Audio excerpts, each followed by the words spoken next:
Good morning, Alexios, Raptor Freak here. It's Saturday morning. It is April the 16th. It is 416, 416 in the 6. And that means it's the first day of the first round of the 2022 NBA playoffs. The Raptors are slated to play in Philadelphia tonight at 6 p.m. Eastern Time. And that's only about 8 hours from now. And boy, this is a great day. Today, when you wake up, you feel like that little kid that's running down and seeing what's behind the Christmas tree. Is that kind of feeling today. First, I want to talk about the play-in games that were played last night. Fantastic games last night, and great job by lower seeds beating higher seeds to get that first round matchup. And in both games, both the teams that won were the teams that deserved to win. I'm not going to lie right now. Trae Young is a phenomenal talent.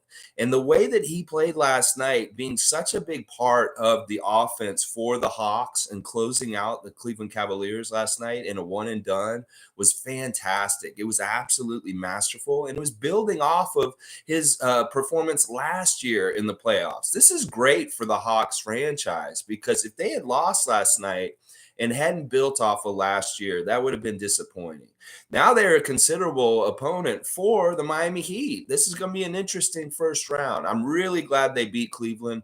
And it also is good because now our guy, Scotty Roy, is the only rookie from this year that's involved in important basketball at this point. Evan Mobley has been sent to the golf course. And there's nothing wrong with that. Now, some people are saying that the votes have already been in and stuff like that.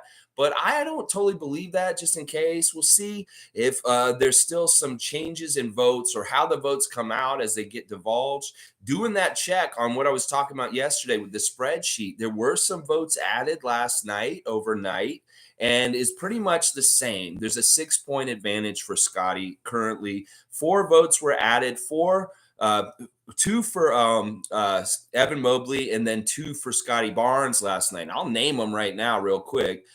For Scotty Barnes, we got Mike Singer of the Denver Post. He came in and voted for Scotty. And then Kelly Iko of the Houston Athletic voted for Scotty also. Meanwhile, 2 ESPN assholes, motherfucking pieces of shit. Tim Bontemps really pissed off at you already for the media shitstorm you caused with your crazy worries about the inoculations and vaccines of the Sixers and the Celtics. Him and Brian Windhurst have voted for Evan Mobley, these jackasses. That's all I'll say about that for today.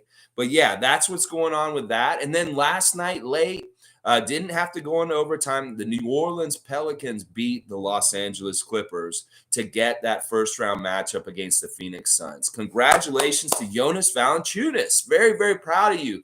That team in New Orleans is actually really interesting and kind of cool. I really like CJ McCollum on that team with Brandon Ingram and Jonas Valanciunas. And this is why I was saying a couple weeks ago that I don't give a shit if Zion comes back or does whatever with that team. In fact, I think he might fuck that team up, and he needs to just go away, because that team is really good without him around, and that maybe they need to trade him and get a different kind of piece to put in there with them. But yeah, good job, Pelicans. You were the team that deserved to win that game last night, because I don't like how the Clippers rested so many guys and had so many guys out this season, including Norman, who I love still very much. He was the only one that I cared about on the Clippers side.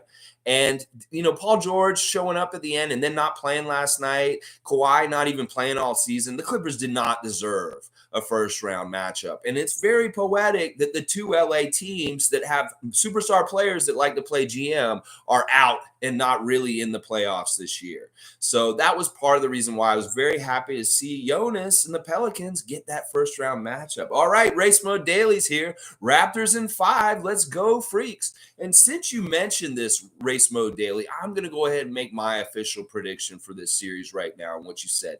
And this is exactly the same thing as what you said. I think what's going to happen with this series with the Sixers and the Raptors is the Raptors are going to break the Sixers' will. They're going to break their system. They're going to bust the game open in different ways where the Sixers are going to feel helpless. And at a certain point, they may get one win, a good win somewhere in there. Probably will be in Philadelphia in one of these first 2 games.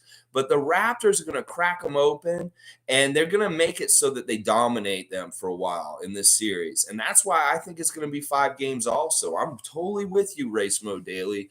Raptors in 5. That's my prediction officially also. And yeah, I think the Sixers will steal one in Philadelphia, but otherwise, Toronto's going to dominate this team. And we'll talk more about it as we go.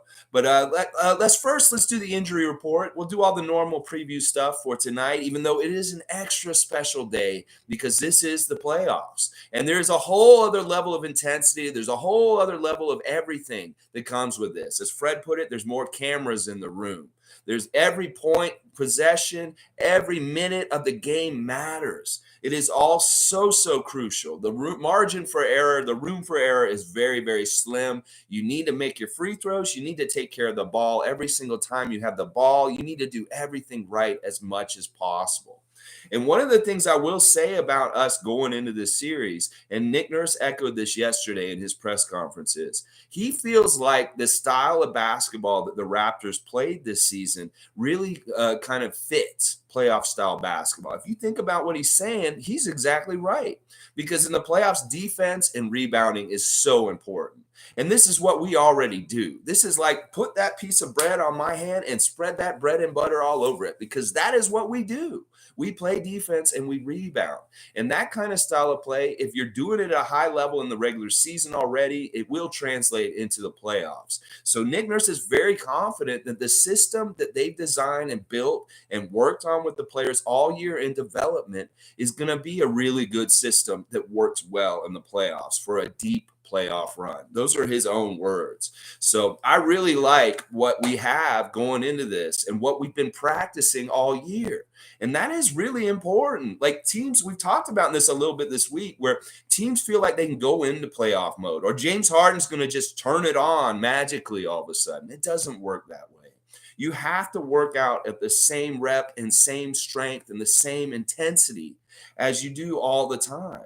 It's like when you study for a test, if you study high on marijuana, you better take that test high on marijuana, because you will not do as well. So that's the same thing. It's the same kind of stuff. I don't condone going and taking tests on marijuana, but I'm just saying you train a certain way, you play a certain way in the regular season. That is the way you will play in the playoffs. So Sixers fans is worried or thinking that James Harden's going to come save them. Don't get your breath held up for this, because it's not going to happen.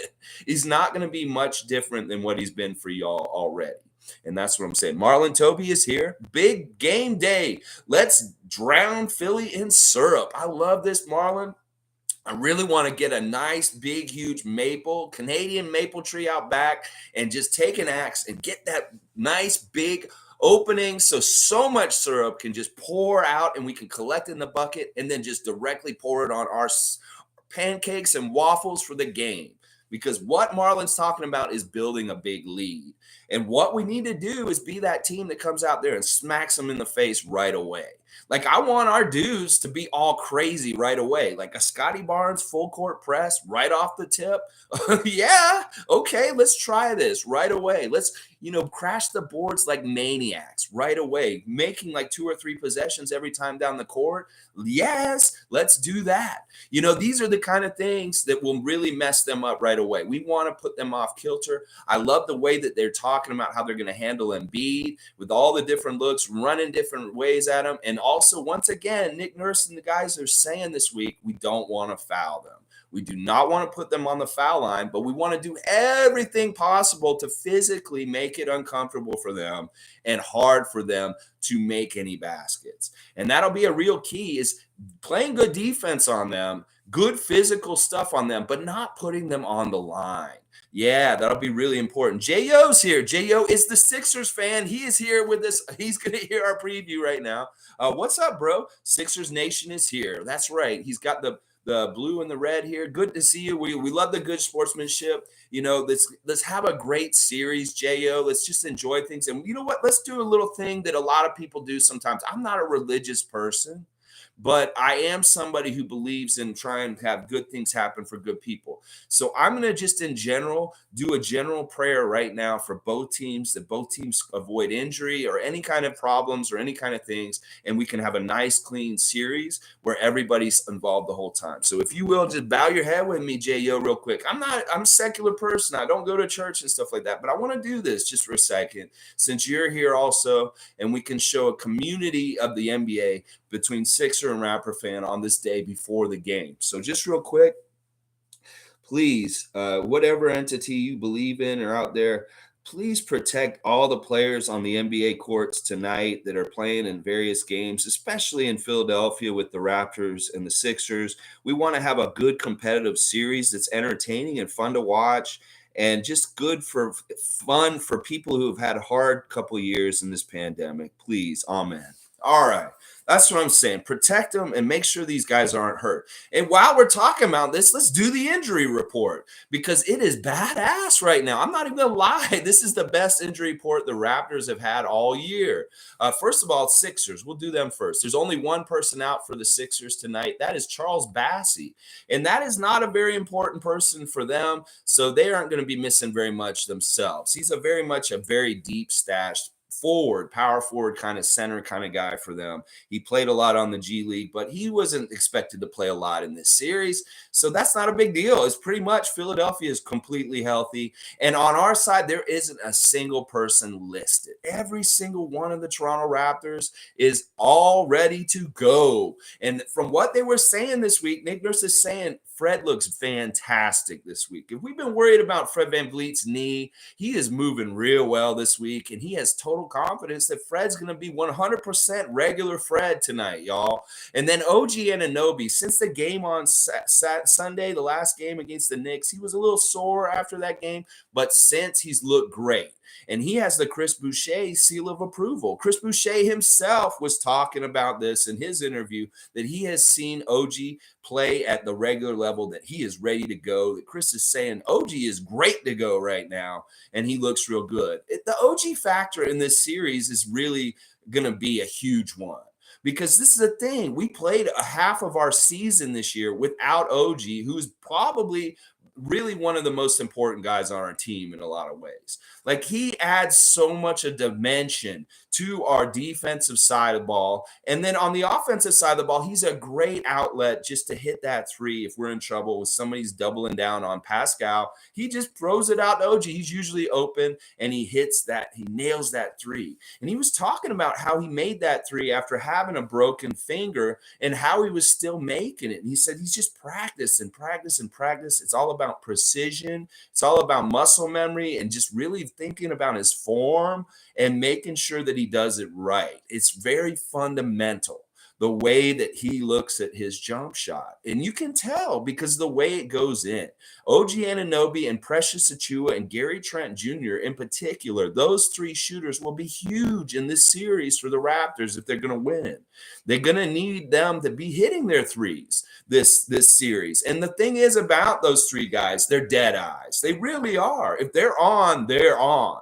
Because you see how nice the ball just right through the net, not even touching the rim. And it's those three guys in particular. Oh, yeah. So we're real healthy going into this. We're probably the healthiest we've been this whole entire season. And this is a badass time to be fully healthy and ready to play in the first round. This is all lined up really well, actually, that everybody is in the right place in the right time for the game tonight at 6 p.m. This is fantastic. Great news.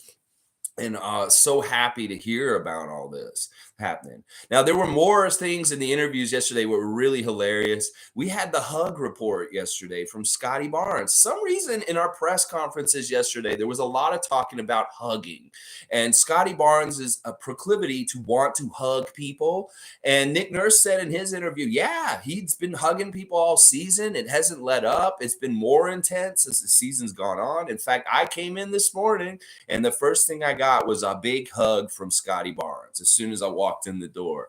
And I love that. I love that about Scotty, that it's like that is how he communicates and shows his affection towards his teammates. And you know he has a ton of affection for his teammates. Like the way he looks at Pascal Siakam and Fred VanVleet as big brothers, guys that he's learning from. There's such a joy in Scotty Barnes. And then OG came out and he started talking about the hugging too. He's like, yeah, he hugs a lot. I don't mind it. I like hugging, is what he said basically. And then Scotty himself gave us the real ultimate hugging report. And I would be remiss if I did not report on the Scotty Barnes hug report from yesterday. He said the best huggers on the Toronto Raptors, and this may be him just name dropping his buddy because he may not be playing in the playoffs, Justin Champagnie and Isaac Bonga are his two favorite huggers on the team. He said that he wanted to hug Fred at first, but he was intimidated on hugging Fred VanVleet. But then when he tried to hug Fred, Fred hugged him back, and it was a great hug. And he's like, oh, I actually really feel great emotions when I hug Fred. And then he's also talking about OG. OG's a great hugger too. He loves hugging OG. So this is a hug report. That was a really big deal about the press conference yesterday. Scotty and his hugging. It's fantastic. I love it. It's great. All right, let's keep going. Let's see. Raymond Jacobs said, we got this. I'd like to believe that too, Raymond. We're going to have to see. This is the thing Nick Nurse is saying. It's like we're going to have to go out there and see what we built this year, if it stands the test of the playoffs. And that's really what you find out. It's like your system, your personnel that you put together for this year and try to build something together. You got to see if it works, if it has wheels to go in the playoffs. And I really feel like we will, because we've done a lot of the things that you need to do correctly this season. And our guys are versatile. Our guys are really, like, one of the things that's really impressive to me about the Raptors right now is this is a very young team. There's a lot of young people on this team, but they're very collected. Like, there's a lot of words that have been used this week, like calm, cool, collected, fresh, even keeled, things like that they're saying in their interviews. And like a lot of butterflies, a lot of anxiety can happen to young players who've never played in the playoffs. But because we have these young players that are vets like Pascal and Fred that have been there and can talk to them about it, people like Thad Young, you know, it's a little easier for people like Precious and Scotty to not be completely intimidated by this. In fact, I feel like Precious and Scotty are going to do some special things in this first round, that they're going to show the kind of caliber of talent and players that they are and explode in their games in some ways. Like, we've seen the signs of Scotty Barnes being more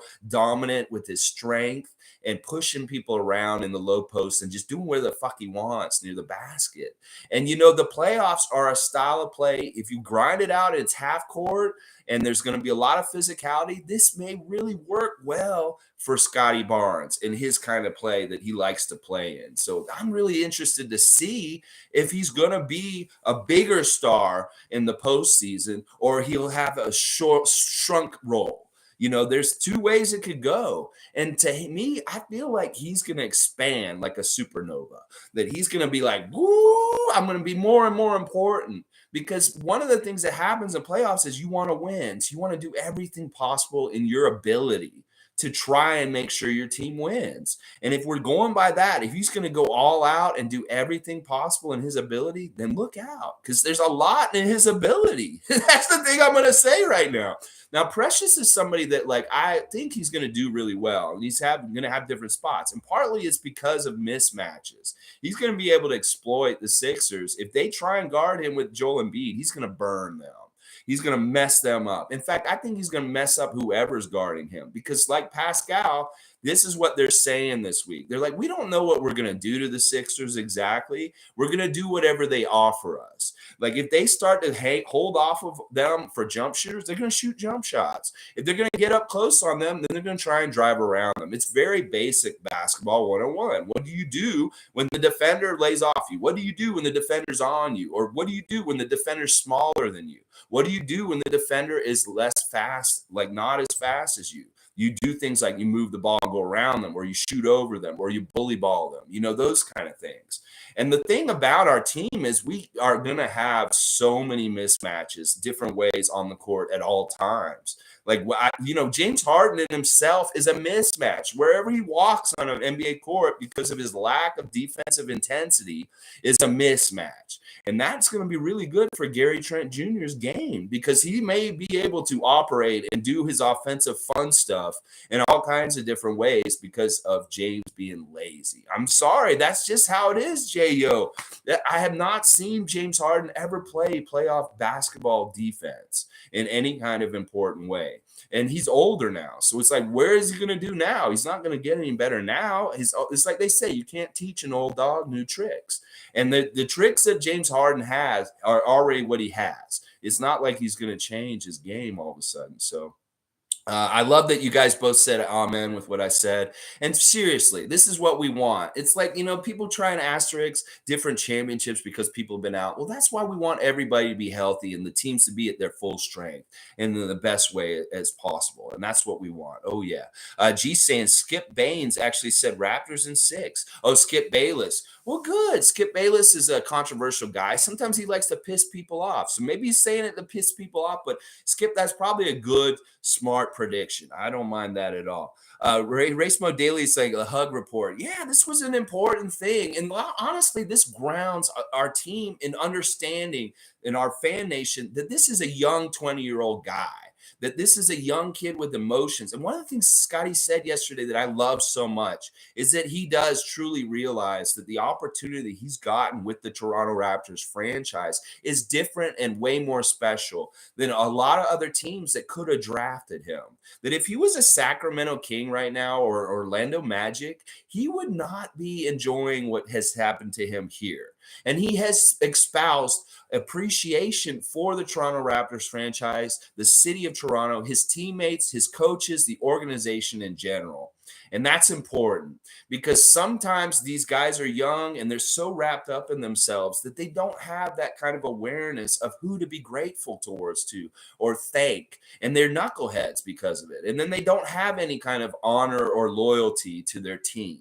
And I really feel like Scotty's showing the kind of signs as a possible franchise player for the Raptors that's really good because he is buying in, and I think he really loves it here in Toronto. The way he talked about his first year as a pro, it was glowing. He's just glowing. Like a lot of the things that have happened this year is exactly how he wanted it to happen. And it is true. If he was on the Sacramento Kings, would he be the same player at this point after 82 games of the season? I don't think so. I don't think he would have exponentially grown in so many different ways with his game in the right way, in the right kind of system on a playoff team. And that's very important that he recognizes that. And I thank you, Scotty, for having the wherewithal in the outside of your head to understand and appreciate your situation. The hug report. Yeah, there you go, J.O. You tell the Sixers Nation all the intel you got from the hug report. Yeah, you know who the best huggers are on the Raptors. Oh, it's so good. Marlon Toby saying the Cavs have gone home now. Scotty Roy, I don't want to hear another media person say how good Mobley is playing when he doesn't impact his team. He did, though. He played pretty good last night, and it had Jared Allen show up and try and help them in the last second, stuff like that. He is a good player, and they are really even.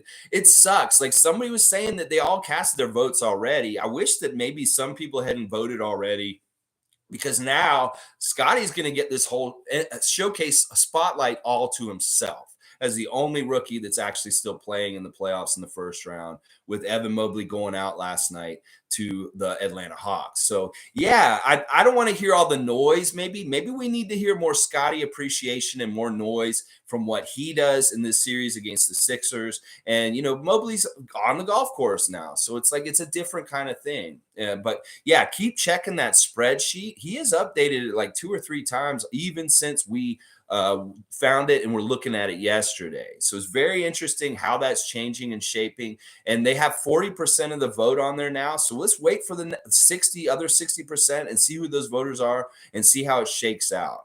But like we've said also, like it's very close. If it's co-rookies of the year, we'll take that. We just need Scotty to have that Roy some way, somehow. That's all I'm saying right now. All right, let's keep going. G saying Scotty may be a 5th option, I think, with the roster fully healthy, but I think he will have winning plays like rebounds, putbacks, and great assists. Yeah. Yeah, I think you're right. Like in some ways, we don't set up plays for him, but wouldn't it be very interesting and kind of like a trick if Nick Nurse did set up a play for him all of a sudden out of the blue? Like if we're feeding Pascal, Gary Trent, Fred's taking his shots here. OG's kind of an outlet 3-point shooter and kind of a cleanup guy like Scotty. Also, these guys will find their points some way, somehow.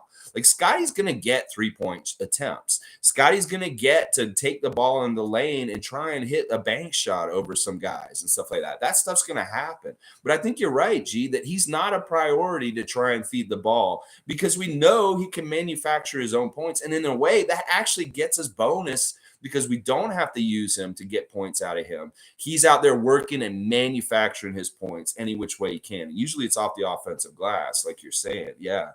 Tom Duke's saying 12 dubs and 3 losses in the last 15. We just keep that up and it's all ours. That's another thing that really does bode well for our run is we are hot right now. Like our team has been winning a lot of percentage of their games in the last month of the regular season. Instead of going through things like Chicago went through or different teams started a lull or they had trouble in the end, like finishing with a lot of wins, we did not. And that's really is good. And these are wins against some of these teams that we beat were pretty good teams. Like we beat Atlanta in one of our last games. You know, we beat some big team. We beat Philadelphia in one of our last games. So these are important. Momentum is important. So we've got health, we've got momentum, we've got the system that we feel really confident in and we understand and we love playing under. Like these guys said that yesterday. They love playing in the system that Nick Nurse has them running all over the place ragged. They love it though. They love it because they see what it is. And the other thing about our team that's really interesting is the trust between the guys and the camaraderie. Like it's all for one for all, more so than a lot of NBA teams because we have such a glut of it's like a middle class. You know, in society, there's the upper class, the lower class. Well, we don't have an upper class or a lower class. It's everybody's in the middle class on our team and they're all kind of like help in like even kind of ways, like whether Scotty, Fred, Pascal, OG. I mean, Pascal does help a lot more, but I'm just saying there's no like they're all really kind of together. And that because of that, they trust one another. Like if they blow a coverage, they'll go more risky on defense. Like Gary Trent will go for that steal because he knows he has like 2 or 3 big, huge guys behind him that will catch up and make up for his mistake. So it's that kind of stuff. We can be very risky on our defensive, like trying to deflect and do different things because we have such great athletic talent behind them. They'll make up for the mistake. And this is something that's been shown consistently this whole entire year. And that's part of the reason why Gary Trent's steals numbers went up so high is he could afford to gamble on this team compared to other teams he's been on in the past. But that's a great thing to talk about, Tom Duke, is their momentum is a huge factor in this thing. Even with these days off in the middle of the week this week, this has actually been good because they've healed up. They've gotten on the same page. I'm sure that they prepared them in all kinds of scenarios and different ways of how to handle this first round. And they're going to come out and they're going to be really, really in good shape. Hopefully we don't see where we start bad like we always do, it seems like. That's just some weird calling card. Like I've even called it our golf handicap. Like we want to give y'all a handicap of a couple of strokes because we know we're going to come in and club you over the head. So yeah, we'll spot you 10 points in the first quarter. I hate that. We can't do that. This is no mercy. In fact, the guys have said this exact statement this week is that we need to put our foot on their necks and just beat them. And that was Thad Young who said that. We got to put our foot on their necks. No mercy is what he's saying. Oh, yeah. Let's see. G saying, unless Nurse staggers Scotty's minutes with the bench, come to think of it, never mind. Not sure what to expect with so many options. I think it's going to be this more of the same of what we've done this year. We're going to start those 5 guys. Kem Birch will come off the bench, even though it may make more sense to play Kem Birch in the starting lineup against Joel Embiid, but he doesn't necessarily like that matchup. I think that he will start the Fred, Gary, Pascal, OG, and Scotty lineup, and he'll have OG guarding Embiid at the beginning of the game. And depending on what Embiid does, like if he's absolutely killing us, then he'll bring in the guys like Precious and Kem Birch to come in and try and stop him like even further. but he loves that talent of that starting five that all averaged 15 points a game. And that balance is pretty badass. It's really hard for them in the beginning of the game to figure out how they're going to handle each one of our offensive weapons in the starting lineup, because you can't just double Pascal. You're in trouble if you try and do that. And then what do? Like, something's going to happen. Pick your poison with the Raptors offense, because they're going to be doing something to you. Oh, yeah.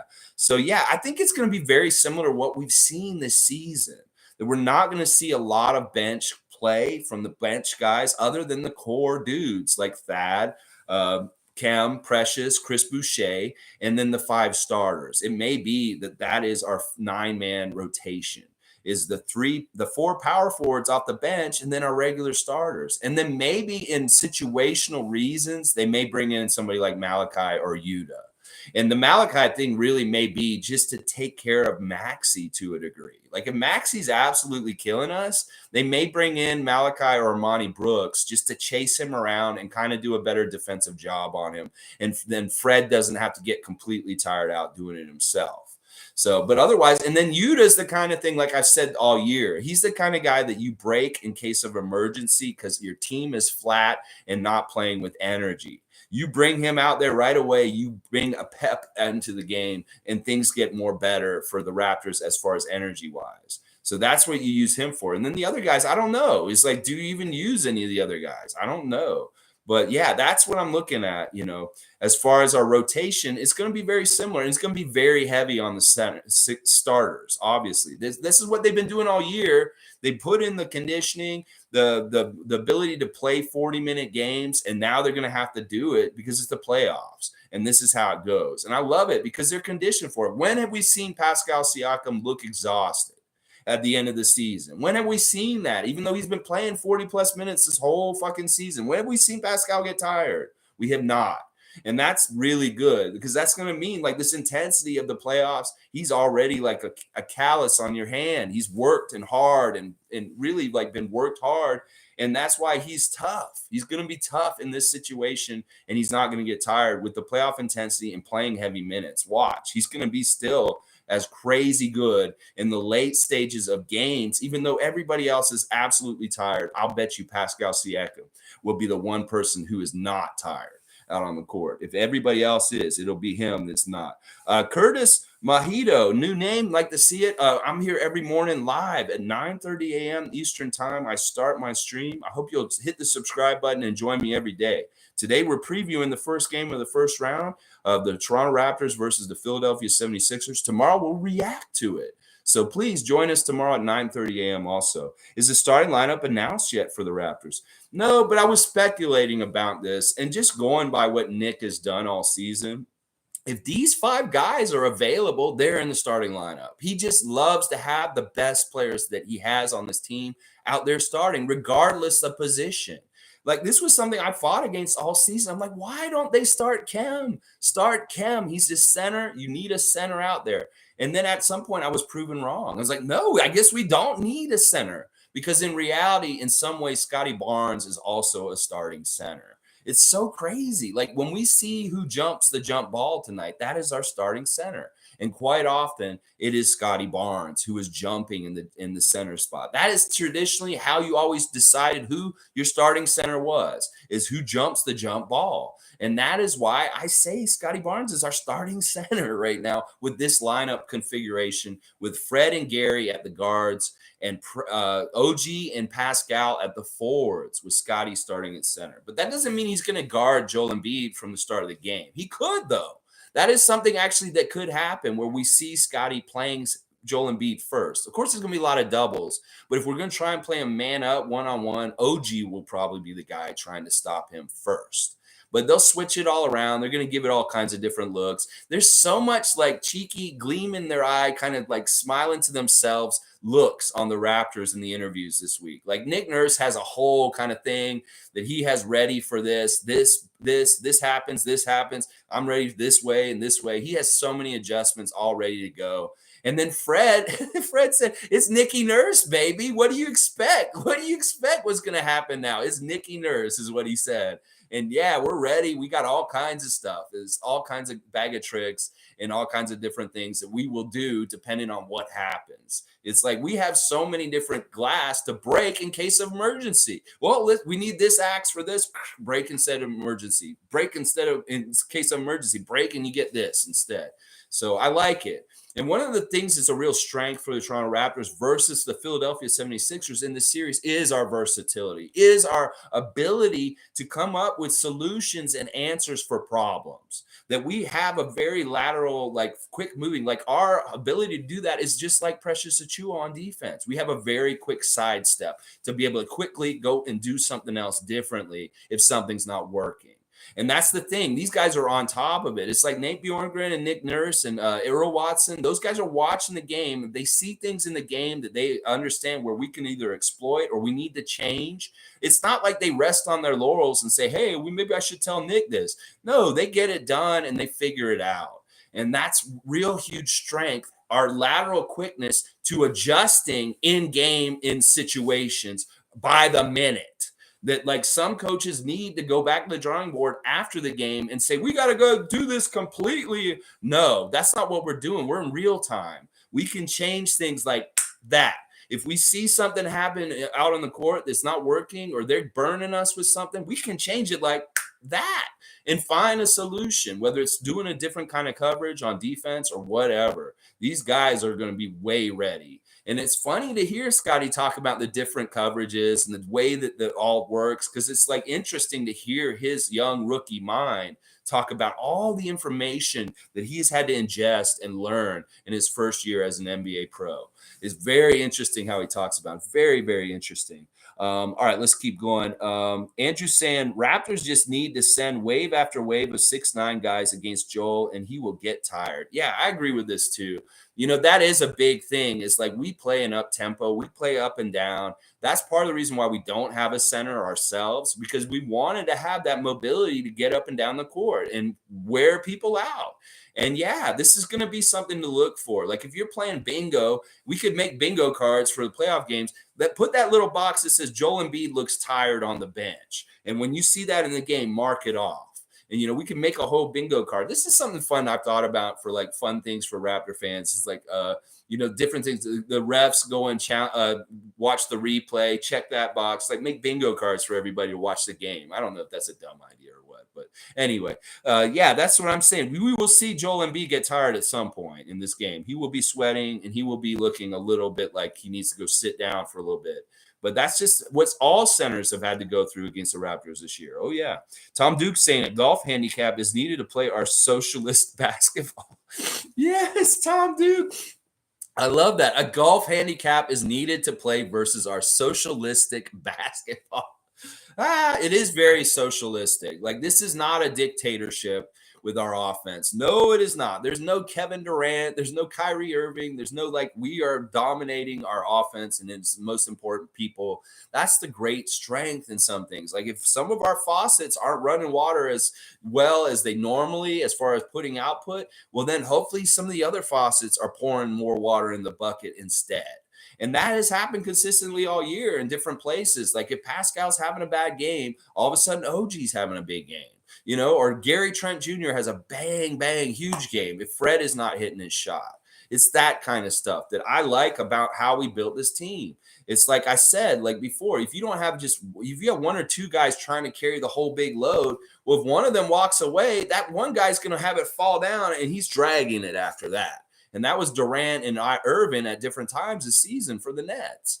So that's the thing. If you have one guy step away because they can't carry it because of whatever reason, then you still have 4 or 5 other guys that are still carrying it and taking care of things. That's a real strength. And that's why I was saying that don't put all your chickens in one basket with a superstar laden team. These big 3 superstar teams, you know, they have weaknesses now, especially with more and more teams like the Phoenix Suns, the Milwaukee Bucks, and the Toronto Raptors that are playing they're playing a more team-oriented game, a team-structured game where it's important with all your teammates, and you're not just relying on top-notch superstars in some ways. Yeah. Tom's laughing out loud. Tom Duke's saying, Raptor fever, let's freaking go. Let's Go, Tom Duke. It's the playoffs, baby. We have game one tonight, and oh, am I hyped? I know all of you are hyped. We got to go in there and smack them around good right away. We need to get the win, the first win of game one. This will set a tone, and this will be a huge thing for the Toronto Raptors. If they can go into Philadelphia and get game one right away, that is a statement that we need to be making tonight as a franchise, as a team. Do it. Go Raptors. Go get that first W and let's set the tone for this playoff season. Oh, yeah, that we're serious and we're for real and we mean business. And that we've been practicing what we want to do in the playoffs all year and we want to show it off to the whole world now because the playoffs are a huge stage. Everybody's watching those playoff games because nobody else is playing at the same time as you. So all the people that didn't see Scotty Roy this year and didn't understand why he's such a top Rookie of the Year candidate, all the people that haven't seen Pascal Siakam and just how badass and unstoppable scorer that he is, they will get to see him tonight because this is not a time that you ignore the playoff teams because at 6 p.m. Eastern time today, there's only going to be 2 NBA teams playing on television.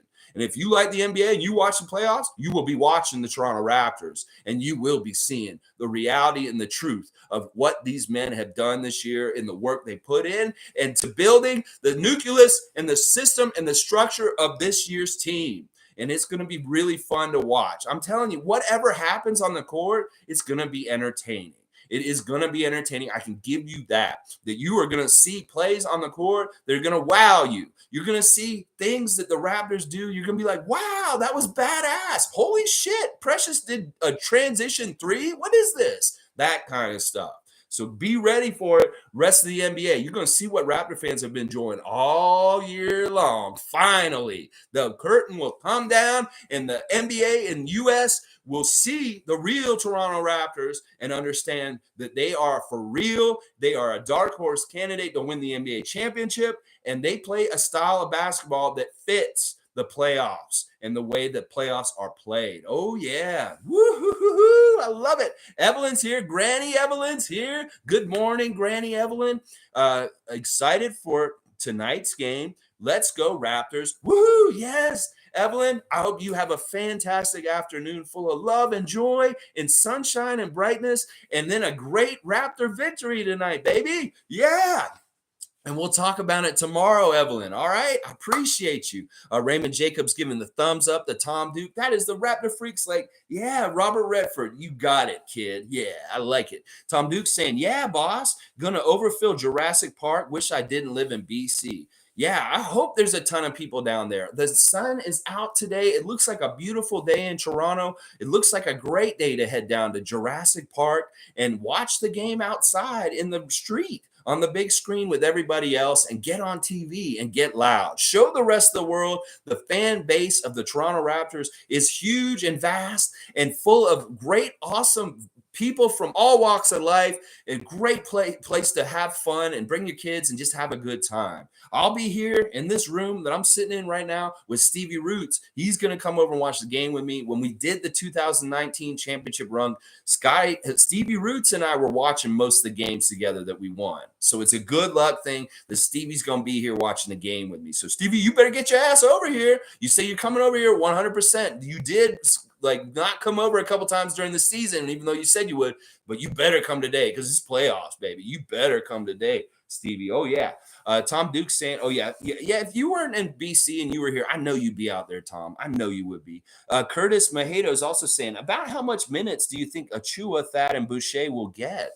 I think it'll be balanced. I think that they'll be around 20 minutes each, and that our main star guys will get like 40 minutes each. It'll be kind of like how it's been most of the season. But depending on how they're doing, like it could be that Thad's doing incredible, intangible veteran kind of stuff to help us. Then he may get more minutes because of that. Or it could be that Chris comes out and he just doesn't have it in certain ways, and then he doesn't get a lot of minutes. There's two ways it could go about it. But really, I do think that 9-man core is going to be the majority of who plays in these games. And that it will be kind of like who's hot, who's doing well in different ways, who's helping the most on defensive schemes and is important for trying to stop different people. They will get the minutes. And then in some ways, it's really kind of just measuring, giving guys little breathers here and there. Like this is where we're going to sneak Pascal 2 minutes off the court. Or here's where we can put Fred off the court for like 3 or 4 minutes and have somebody else in there at this different times, like buying time for the starters kind of thing. But I think Precious is going to get his regular amount of time. Like I would expect Precious is going to play 15 to 25 minutes in this game tonight. And he hopefully will have a double-double tonight. That's the kind of thing I want from him, that I want him to go get double-double, go get the double-digit rebounds, most of them offensive on the glass, and hit some threes and make a couple shots, and you will have a double-double, Precious. That's what I want from him. Oh, yeah. G saying Embiid in an interview said even if he scores 10, that's okay, basically saying he will be passing it out a lot more.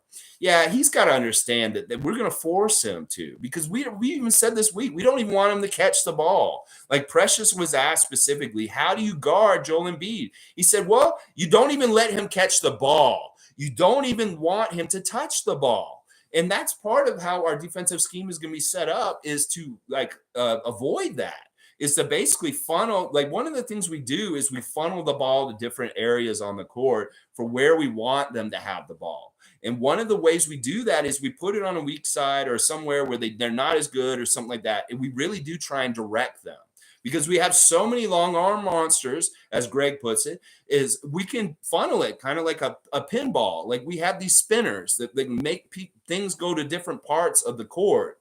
And that is really where we kind of direct and try and control the offense of the other team.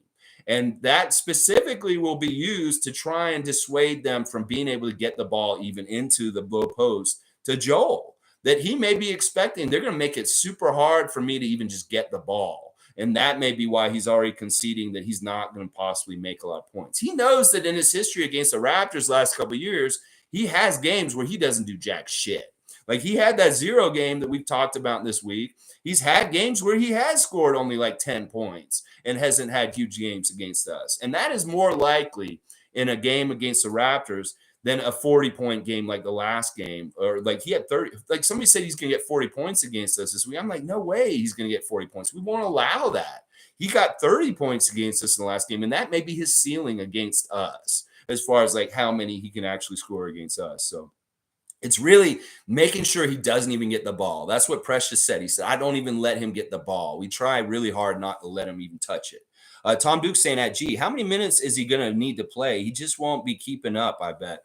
You know, Joel is going to get tired, and he will sit like maybe 10 minutes of the game. I could see him playing like 35 minutes of the game or something like that. He'll average about that many minutes. And G's saying also, when Joel sits, they can go on quick runs. That's true also. But also, we do really well with him on the court also. It's like, I don't really look at that. But that is something that is interesting, that when he's off the court, let's see how we're doing. And if we're really executing it even better because he's not a factor out there at all. Tom Duke saying, all good. You rock, buddy. G saying, kept saying message error and message going through. So I wrote it 2 different ways and it spanned both. That's all right, G. You're the mod. You can fix it. You have control and power here. All right, guys, let me do the next segment of the preview. It's the ref check, y'all. I looked and saw who our ref crew is tonight, and it's not a bad ref crew for the Raptors. I'm really actually happy with our ref crew tonight. Our crew chief tonight is Kane Fitzgerald. You guys may remember Kane Fitzgerald as the ref who looks kind of like Doogie Howser's dad from that old show, Doogie Howser. He's from Dover, New Jersey originally. He lives in Toms Rivers, New Jersey. So he's a New Jersey guy. I'm a little worried about his closeness to where he grew up, is near Philadelphia. But, you know, Jersey and Philadelphia have an acrimonious kind of relationship in some ways also. So he's a Jersey guy. Hopefully he's a Jersey person and not really a Philly fan. But his favorite TV show is Breaking Bad. He likes the movie Unforgiven. His favorite musician, of course, is Bruce Springsteen. And baby, the Raptors were born to run. Oh yeah, we're going to show Kane Fitzgerald that we are going to work hard out on the court. We are going to do all the kinds of different things that we need to do to win this game so that he can call calls for us and stuff like that. I really like the way the Raptors, since Kyle Lowry has left, the way that they work with the refs is a really kind of like one hand washes the other. I'm listening to you. You tell me how to play a play so I won't get a foul called on me, and I will listen. I I will comprehend and I will change my behavior and exhibit it to you on the court. And then maybe you will curry favor towards me and help me out with the calls, because I'm listening to you and what you're saying by the minute and adjusting, just like our game plan, to how I'm playing specific defense, because it's every night it's a different flavor of reffing, depending on the crew, depending on personalities, depending on whether they want to tighten it up or swallow the whistle. And you have to adjust to that. And in some ways, the Raptors have to realize a flexibility to how they deal with the ref calls. Like, if they're going to be unfair with the calls, you have to put your head down and keep playing. You cannot get upset. You cannot get pulled out of the game and miss a defensive assignment and allow an easy basket at the other end of the court. So it's really, they've got to test the water each game and see how are they going to call it, and then adjust and play in that style for that way. Either way, the Raptors have an advantage if they let them play more physical. Like in the playoffs, historically, the whistle gets swallowed way more often than calls get called. It's more physical, more is allowed. And that actually is a real huge advantage for the Raptors and their style of play. They listen, we foul like a lot, and we admit it. We're not, we're not saying we're not a dirty team in some ways. Every team is dirty in this league to a certain extent. And we have admitted, yeah, we foul y'all. Yeah, we do this stuff. And if they're allowing that and we can do a lot of it, well, they can't call all the fouls. So that's part of kind of our philosophy with how we play defense in some ways. I'll admit it. I'm not going to say that the Raptors aren't a dirty team to an extent, because we are. We do, and that's part of our MO. But there's a lot of good teams in this league that have that MO, and that's the way they play. Like Miami's dirty too on their defense also in different ways, and they're lauded for it and stuff like that. So Kane Fitzgerald has a really good winning percentage when he refs our games. We win 58.6 of our games when he's reffing. That's fantastic, and it's great that he's the crew chief, because he's going to be the one who's involved in charge tonight. And he is a good crew chief for us. You're going to know him. And the second ref, oh my gosh, guys, he's one of my favorites. The referee that we've got tonight is smooth, silky pipes, Bill Kennedy, baby. That's right. Bill Kennedy is our referee tonight. He has the best delivery on the ref mic during the challenges. Like, if you listen to Bill Kennedy, this man could have been on NPR with his beautiful vocal delivery and just the way his cadence and his style, his voice. You can tell this man can sing some smooth Luther Vandross at karaoke night. Bill Kennedy is our referee tonight, and we've had him recently near the end of the season. He was very kind to us in that game, and just a real class act. He's the 120-year referee that is absolutely the best towards the Raptors. He has a 56.1 win percentage for us, which is very comparable to Kane Fitzgerald. And out of all the 20-year refs, he's the kindest to us. So Bill Kennedy, we are so happy to see you reffing tonight. And then the last ref on the crew is Jason Goebel. He's the younger brother of the Goebel brothers. He doesn't have as much experience. I think he's only been reffing 7 years or so. But he's from Miami. His favorite TV show is Power. His favorite movie is The Godfather. He likes Mark Anthony from music, and he likes veal parmesan. He's the younger brother, and his win percentage is very similar to these other guys too. It's 56.3. So we got 58.6, 56.3, and 56.1. That is all fantastic. This is a great ref crew for us in our first game tonight. I really feel like they're going to be very fair, and that we should expect the calls to be consistent. Hopefully, if they're not, and they are fucking us over, we'll call them out tomorrow on the ref for manipulation. But as far as what I can tell, looking at this crew, this is a good crew, and that they should be very fair. Now, the alternate ref is not. He's an asshole. We don't want him to have to come in and ref. Derek Collins is the alternate tonight, and we have a bad record when he referees. But I don't think he'll be involved. He's only going to be there if one of the other guys gets sick or isn't able to ref for whatever reason. So we shouldn't expect Derek Collins to be involved in our game at all. So, yeah, there you go. Let's keep going. Tom Duke saying, Curtis, I bet that is going to be a big and steady piece off the bench.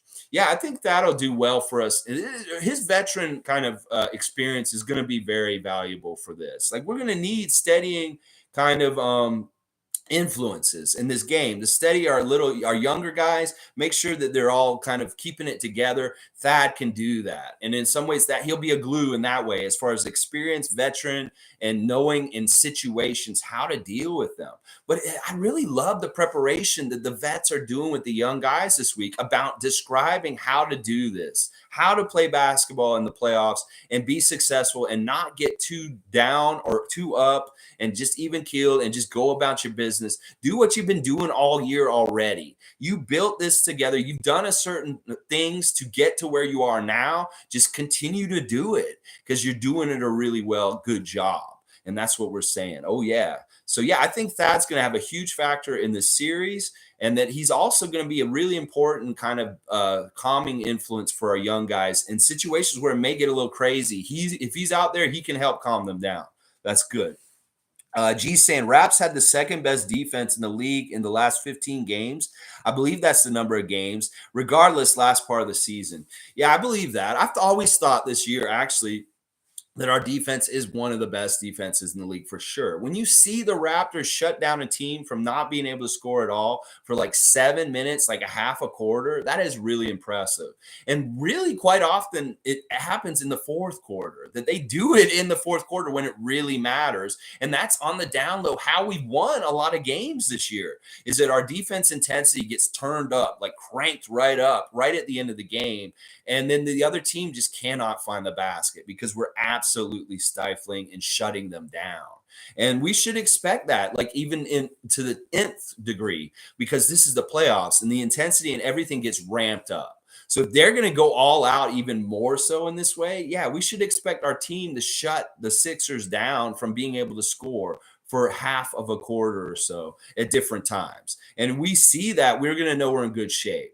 Because that's one of the things that shows whether we're going to be successful or not, is if our defense can be completely effective and shutting down another team, we're going to win, because that's how we win, is shutting the other team down, cutting off their water, not letting them do anything, stuff like that. So, all right, let's see what is up with some more comments. Andrew saying we need to jump Harden's passing lanes. He's passing a lot lately. Yeah, Harden is a master with the passing, and I really am impressed with him. If there's one thing I don't criticize about him, is his passing. His passing's been phenomenal since he's been on Philadelphia. He really has figured out a way to connect with Joel Embiid that's been very beneficial for Joel Embiid's game. And this is something we need to mess up. Like, we get in the passing lanes, we get deflections, just irritate them. That's really what it is. We're going to have to irritate the hell out of them and just be like, white on rice. We're going to be all over them and just not letting them do nothing that much, and up close and all over them in all kinds of different ways, whether it's denying passes, just getting our finger in there and poking it out of their hands, whether it's just like when they turn to make a move in the low post, you're swatting the ball when they're turning, or you're just there and there's like all of a sudden a second guy there and it just kind of throws them off. This is all the kind of defensive stuff that's going to help the Raptors be successful today for sure. Kareem, I want to know what you said. You retracted your message. I love whatever you say. You're the best, Kareem. You're one of the funniest guys that comes here. I want you to, I'm going to read what you say down here. Paul B saying, Raptors got this. Woohoo! Yes, Paul B. I want to tell you, Paul B, real quick. I did my videos yesterday. I was watching all the videos, and there's a brand new Built to Spill video that just came out this week. It's badass. It's entertaining. It's animated, and it's on my list for this week. So go in the archive and go look at Lex's Choice, 15 best new music videos of the week. Built to Spill's brand new videos on there. I know you're going to see them. It's fantastic. I really enjoyed it. It's a really good video. So go check that out, Paul. Random Gamers here. This is another Philly fan. As long as it isn't that Tony Brothers or Scott Foster, those are my two most hated refs in the league. They piss me off so much. Yeah, Scott Foster and Ed Malloy are actually reffing a game tonight in Golden State. They're reffing the game Denver versus Golden State tonight. So no Ed Malloy or no Scott Foster there. And Tony Brothers is off for tonight. He's not on anybody's refereeing game tonight. He's actually not reffing tonight. So he'll probably be reffing tomorrow. But yeah, I can tell you right now who the referees are, Random Gamer, just for your own information, is Kane Fitzgerald, Bill Kennedy, and Jason Goebel. That is the ref crew for our game against the Sixers tonight and against you guys. Yeah. Paul B saying, definitely need Thad to keep us on the rails and Boucher to hit his shots. Yeah, Boucher is an X factor in different ways where he could be very helpful. Like if his 3-point shots going in, that will be really helpful. But the one thing I really want Chris to do really well is attack the boards. Like he's been so good at getting extra shots for us and just weaseling his way in there and getting the ball or tipping the ball back in. Just more of that, Chris. I don't care if you're lurking around outside trying to hit threes. I know in some of our offensive schemes, you are that guy that's the outlet. And just in case we throw it to you and then you have to shoot it, yeah, you'll make it, even with your wonky, crazy spinning like a globe kind of rotation in your shot. But I really want you to work on down low. Like get as much as you can down low. I know you've been getting blocked a lot down low, but also listen, you are so good at finishing down around near the basket. And this is the thing. Go be your inner Rodman. Go down there and just go after those boards like Dennis Rodman used to. That is who you've been studying this year. That is who you want to be more like in your role off the bench.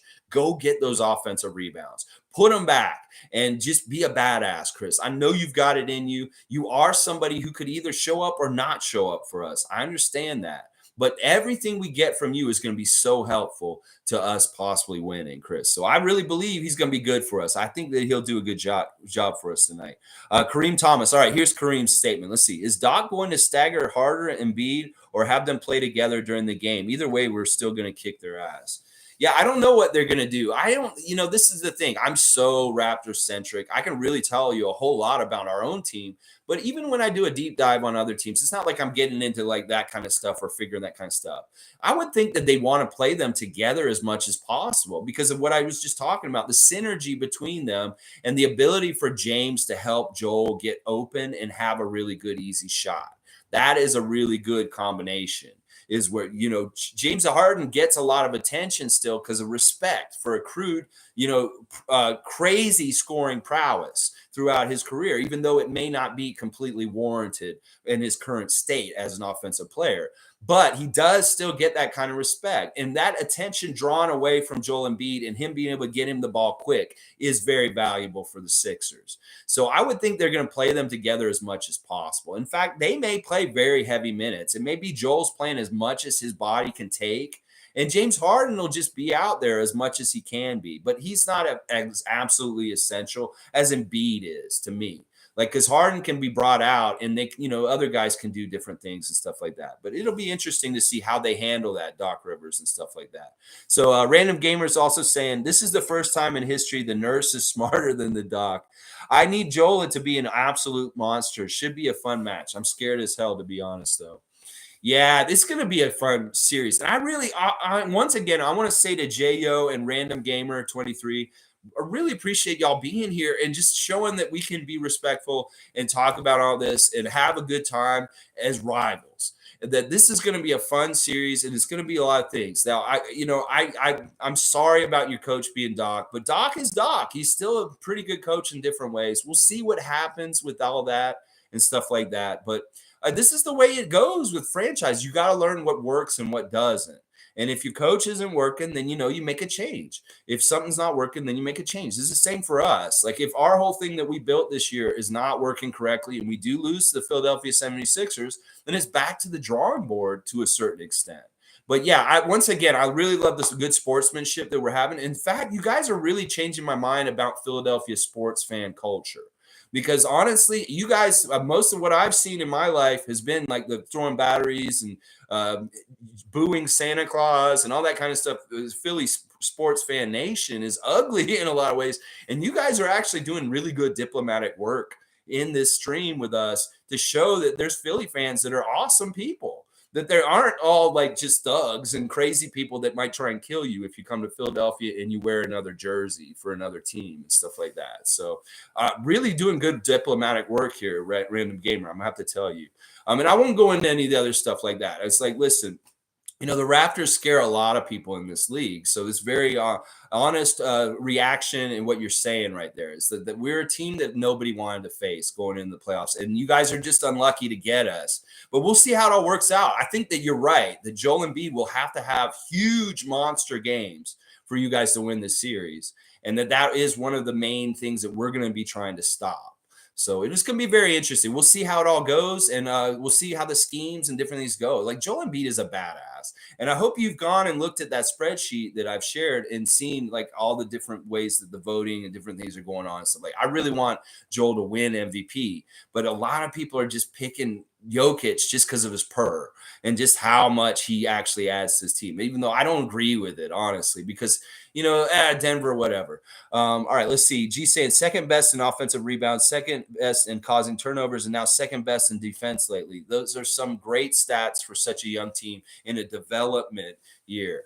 Yeah, that's the thing. It's like if this is our development year and we're this kind of caliber of team that we're in the playoffs, that we're a strong playoff team. It seems like we are. What's going to happen next year when we come in and after a year of development and we're kind of more seasoned and we're more together and all our guys are under contract for the most part and are going to be returning next year? That with a full training camp and the experience of having the playoffs and going however far they go with their run this year, it's going to be badass next year for how we start. Because like I said, this last season, our start was stymied by Pascal Siakam being out, by us learning everybody and having orientate each other together. And that if we all know each other pretty good to have a better starting point from the season at the beginning next year, that could mean that we're one of the top Eastern teams in the league, and that we're right up there in the top four the whole entire season. That we had to kind of build our way up and learn through our development to get to where we are at this year. But if we just stay at the top the whole season, we're going to be a top 4 team next year, if not the top team in the Eastern Conference, just because of our winning clip. Like if we win like we just won, like Tom's talking about in the last 15 games, 12 out of our last 15 games we won. We win that kind of clip starting from right away at the beginning of the season next year, we'll be number 1 in the East. So there's really good, interesting things that have developed this year to go into next year and even into this playoff. So it's going to be really interesting. Jimmy Pope's here. Always good to see my friend Jimmy Pope. Let's go. Different type of energy in the air this morning. Yeah, there's a little bit of a bounce to the step. There's a little bit of a buzz around the city of Toronto. I'm sure there's a buzz around the city of Philadelphia today also. These Raptors and the coaches have been staying in their hotels for the most part, just working out, doing everything they need to do there. Because there's also still, and they talked to Nick Nurse about this yesterday, there's still the possibilities for things in the pandemic to still be an issue. That like this is not totally over, this COVID thing. I just got COVID and just beat it. This could be a factor, and that some of the players, they need to be maybe just staying in their hotel room and just being completely focused on basketball and not around anybody else, because you don't want to take the chance of having something fucked up and stupid happen in pandemic days. And that's what I'm saying. Nick Nurse talked about this a bit in his press conference yesterday, that yeah, we're staying in our hotels, we're just working, we're working out, we're practicing, we're staying in, but we're still getting tested, we're still having all this kind of stuff, and we want to avoid any kind of problems with testing and contact tracing and shit like that. So these guys, and our crew, our group in particular, I feel really confident in some ways. Like James Harden, he could be at the strip club every night this week. We don't fucking know. But our guys are going to be staying home, staying smart, and staying safe. And that is a factor in the playoffs still this season. They're like, yeah, this pandemic is not over. And this may have issues for certain NBA teams in the playoffs, that they miss players all of a sudden because they tested positive. And it's all fucked up like that. So this is something that in this new age of the pandemic with COVID and stuff, teams need to actually be worried about and consider still. Because it's even all the more important in the playoffs. In the regular season, you can miss guys for a little bit, have contact tracing, but now you don't want that shit happening. You do not want that shit happening in any kind of way. It's really important. All right, let's keep going. Tom Duke's saying, seems like Christmas morning and we all up early to open our presents. I know it's early for you, Tom. You're 3 hours behind. So what, it's 7:30 in the morning over there where you are right now? I love it, Tom. I love that you're here every morning from the West Coast, 3 hours behind, and still here bright and early. I love it. You get up and you sip your tea by the window and you listen to the Raptor Freak and you just have a big smile on your face. I know that's how you're running things. It's like I was describing Raymond Jacob the other day for Bucks fan. This morning I'm describing my good friend Tom Duke. Yeah, all right. G saying Maxi and I think Paul Reed will be their ones to watch, in my opinion. Yeah, Maxi for sure. Maxi is one of the, all right. Sixer fan just told me he's scared of us, to be honest. Well, I'm scared of Tyrese Maxey, to be honest. Like, if I'm worried about anybody on their team, he's so young and he's such a baller. He's such a scorer mentality that if anybody's really going to hurt us badly, it's Tyrese Maxey. And that he is somebody we have to be majorly ready for, like chasing him down. He's so good at making his own shots and being open, and he's a dead eye, and he has some deep range. Like, he has Fred VanVleet kind of range going out towards the logo, like him and Trae Young. So he is definitely somebody we absolutely have to watch out for. Now, Paul Reed's a little young. He could be important for them as far as like trying to battle for rebounds against our guys. But the other guy on the team that really worries me, there's two more guys, are Niang and Korkmaz. And I said this in the preview, specifically George's Niang. He is such a good three-point shooter. We cannot let him get going in any kind of good feeling kind of way. Like what happened with Miami and Max Strus in that Lowry return game cannot happen with George's Niang. He cannot be like 7 of 9 for 3 or any kind of thing like that. That is going to be really fucked up for the Raptors. So he is a person that we really need to watch out for specifically is Niang. I say Maxey, Niang, and then the third guy is Korkmaz. Now, Korkmaz hasn't had really super good games against us this season, but in past seasons, Korkmaz has been a real damaging guy to us and somebody we need to really keep track of and hope that he's not hitting his three, because he can either be hitting it or not. And this year he hasn't had the best year with his three-point shot, but like he did in other years. But he's still dangerous. Like if he gets going like Niang, those two guys in particular are the two that worry me the most off the bench with them. Now, obviously, Danny Green could be dangerous and stuff like that, but Danny Green's hot and cold. I'm not expecting him to be like a crazy scorer in this series, but he will pick his spots here and there to hit big threes. And then the one other guy I will say is Tobias Harris. Now, Tobias Harris is such a talented kind of guy, but he has that big purse. He's making so much money, and he's not really earning it because he's so like inconsistent. Some games he gives big for them and is really good third scorer for them, and then some games he's absolutely disappeared. And that's the thing. We want him to disappear some more in this series with us. And in some ways, our matchup with our guys just being a little bit bigger than him, it really does work well against him and stopping him, because he doesn't have some of the matchup advantages that he has against other teams with his long arms and stuff like that against the Raptors, because he can't do that kind of stuff against us because we match up real well eye to eye and with the long arms against him. So it stymies Tobias Harris, but still we can't let him get going feeling good in any kind of way either. So those are really the main guys on their team. Well, obviously Embiid's the most focal point, but Maxey worries me the most, Niang, and then Korkmaz. And Harris can't do anything. We can't let Harris be a productive, important player in this series at all if we can. A random gamer saying, yeah, us Sixers can get really toxic, but nah, not all of us are crazy out of our minds. Yeah, that's what we've got to remember. Just like with everything in this world, we can't just typecast one person or a whole group of people by certain people. That there's all types of people in all kinds of different groups in all kinds of ways. There's good people, bad people, shitty people, awesome people, and every group of everything. So, and that's the way it is. We have a very toxic fan base also at times, for sure. Yeah, but once again, this is a positive Raptor space for positive Raptor fans who believe in their team, want to root for their team in a positive way, not tear them down. And also, I guess we're turning into a positive place for all NBA fans to come and share the love of the NBA and the sport and not be so against each other and have a respect in a general discourse and talking that's respectful and awesome. And I love that. I love that. Seriously, you guys are a big part of this. Like other fans of other teams coming here. We start with Starscream, who was a Brooklyn Nets fan earlier this season. He showed a lot of respect. We had a really good conversations over the year. And then, more recently with you Sixer fans showing up this week, J.O. and Random Gamer. Great job, you guys. This is good diplomatic work on both sides, and we appreciate it. This is going to make the world better because we need more together and less division in this world. There's so much division in stupid ways in this world at this point. I hate it. And that we have so much more in common, every single person from every walk of life, every corner of this earth, than not in common. And that they try and teach us that we have so much difference that we should hate each other. And that's fucking bullshit. I'm sick of that shit. There's so much in common. We are all the same as human beings. We have the same DNA, the same organism, the same, all this kind of stuff. And that everybody in every corner of this world, whether you're rich, poor, whatever, we are all so much more alike than different. And we need to remember that in all kinds of ways. So, yeah, this is good work. This is important world peace work we're doing here. All right. Tom Duke saying, Malachi, at the end of the day, the regular season doesn't matter.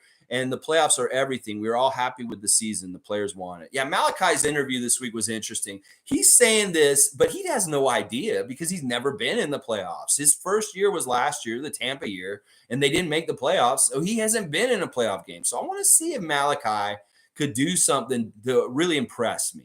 Because listen, we've gotten two different kinds of Malachi this year. We've gotten a really badass Malachi that gets a 4-point play all of a sudden, making a crazy 3-pointer.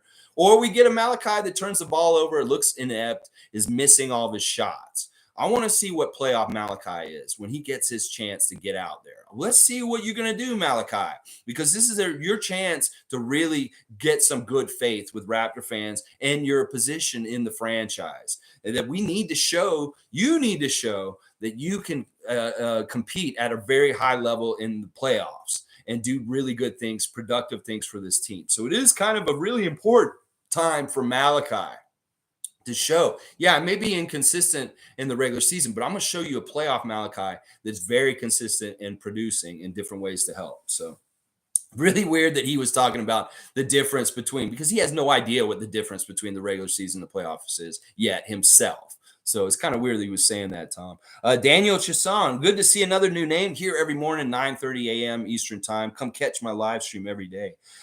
Is Raptors make conference finals this year? Is a prediction for next year Pascal NBA scoring title. Raptors have 3 scores in the top 20.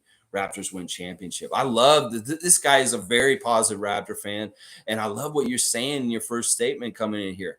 You know, this is very possible that we could get to the Eastern Conference Finals. I have no idea what this Raptors team is going to do. Like, it could be that we fail and we lose to the Sixers in the first round, that it isn't good enough, that we weren't this or this. It's like, this is where you test it. You test the boat to see how seaworthy it is. And the one thing about the Raptors is because of their style of play, because of Nick Nurse as a factor, as a coach and his adjustments and different things like that, we don't know how good we could do right now. Like, we could come out and really do really well against the Sixers, get past them, and then we have to play the Miami Heat in the second round. That could be a real battle, but we've shown that we can compete with the Heat and at least give them an even match. And out of all the other Eastern Conference teams, like maybe Boston and Milwaukee, we are one of those teams that could actually give Miami a good run for their money in the second round. So it's going to be very interesting to see how deep we go. And Nick Nurse and Fred VanVleet and these guys this week in their interviews have been all saying that they expect to go deep in the playoffs, that these guys aren't playing to go out. They're not playing to lose. We don't shoot to miss. We don't play to lose, that they're going out there and they're going to put the wheels to the road and see how far they can go. And that with the machine that we built this year, it's kind of built to go far in different ways. And that's the thing. We can be like limited in our own minds and our own idea of what reality and what could possibly happen. But that's how we were in 2019. And it expanded and it got more and more opportunity got laid out in front of us as it went.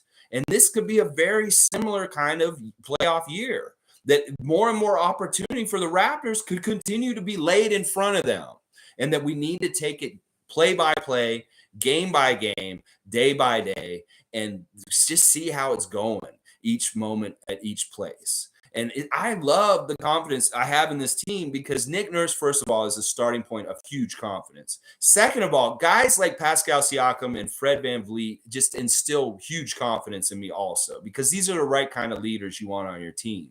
And then these young guys, the potential, the talent, the ability of these guys like Scotty and Precious is off the charts. Gary Trent Jr. We do not know what these guys can do. And they have shown that they are ready for high pressure situations and try and win games in close games and manage the clock, get to the free throw line, hit big shots, do big plays, get offensive rebounds and putbacks at the last second. Different stuff like that will win you games. And that's the thing. They're all about winning. This is what Masai Ujiri said over and over again. Yuta Watanabe says confidence. Masai Ujiri says winning. That is like his key word. If you counted how many times Masai Ujiri says the word win in his life, it's probably the number one word that comes out of his mouth all the time. I'm telling you right now. So I really like Daniel's predictions here. And you're right. Even with this year, if we get to a certain point in the playoffs and that's our ceiling and that's it, well, next year, wow, look out. With more development, more time together, more reps, more time and synergy together, look out. Because I think you're right. The Raptors are closer to winning a championship than most NBA experts want to admit, or even like want to open their eyes to. That there are certain things about our team that are built really fundamentally well. Like last night, they had a new open gym come out, new open gym episode. Guys, go watch it. It's called Foundation. And it's basically talking about how the foundation of the Toronto Raptors franchise is so structurally strong and sound that it has a platform for the guys to push them towards success. That other teams like the Lakers have a platform that pulls the players down, that doesn't allow them to get better or achieve. They have distractions, they have infighting, they have bullshit. And that's what I'm saying. Foundation is such an important word in this whole thing. The foundation the Raptors have built right now is great leaping off point for them to be successful. Whereas on other teams, you may have like an owner like James Dolan who's pulling you down, pulling you, and it's not a good springboard to success. It's more like a pitfall. And that's the Lakers, that's the Knicks, that's teams like that. So that's a really big thing. Highly recommend that open gym episode. In fact, it's really, really cool how they lay it all out in the episode, why the Raptors are such a great team, why the franchise is so good. They talk about it all in that episode. They lay it all out there for you and say, this is why we're so badass and stuff like that. I love it. I love it. I love it. All right, let's see. Race Mode Daily is saying, we need to send Aaron Baines a thank you gift basket. Why are we talking about Aaron Baines? Let's go, Scotty Roy. Yeah, I mean, I honestly, I want Aaron Baines to get better. I think that nightmare of what happened to him in Japan is awful. And that just like, oh my gosh, like I feel so bad for this guy. I know he's a punchline to a lot of Raptor fans and just like a symbol of a really shitty, bad year for us last year. But he's still a human being. He still tried really hard to help us. He's not like Goran Dragic. He did really put an earnest effort in trying to help us last year. He just couldn't. He failed.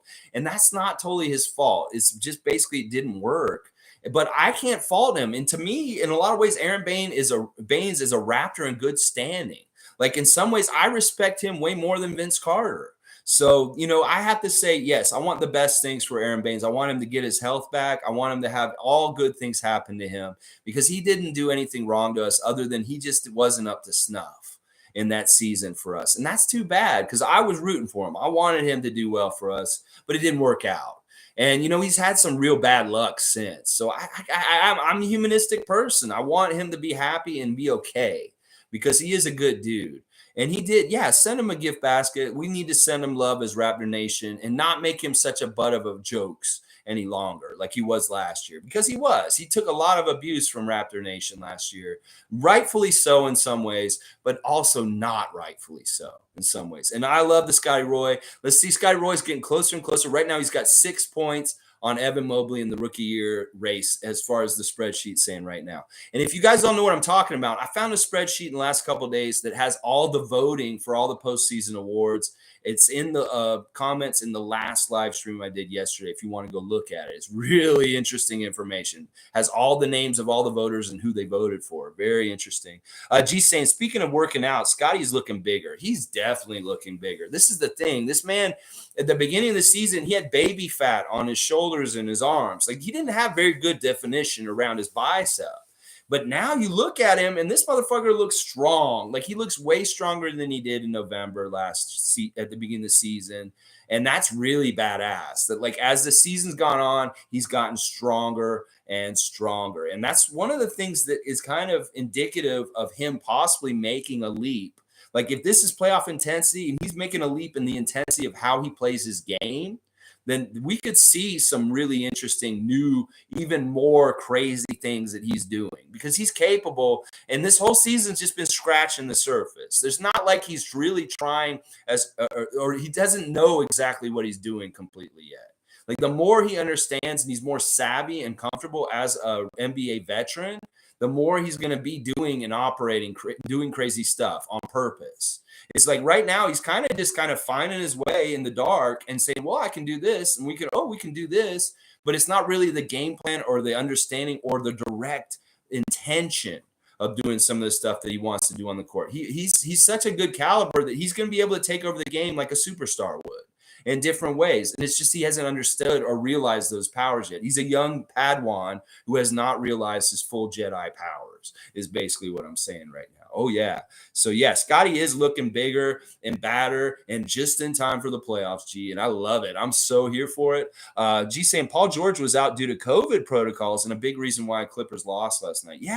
Yeah, I agree with that. Also, that's what I'm saying. It's like this COVID thing is going to still be a factor in the playoffs. As much as like the war of attrition has to do with injury and different things like that. And people say, oh, put an asterisk because this person didn't show up. We can't fucking deal with this pandemic. If somebody doesn't show up for a game because of the pandemic, that's fucked up. That's like not good. That's why we did this little prayer at the beginning with Sixers fan to hope that there's no injuries. Everybody can come to the games and we have the best versions of these teams playing against each other, and none of this asterisk talk. Nobody missing games because of contact tracing like Paul George last night, stuff like that, because that was a huge factor. And when I heard Paul George wasn't going to play last night, I was like, New Orleans is going to win.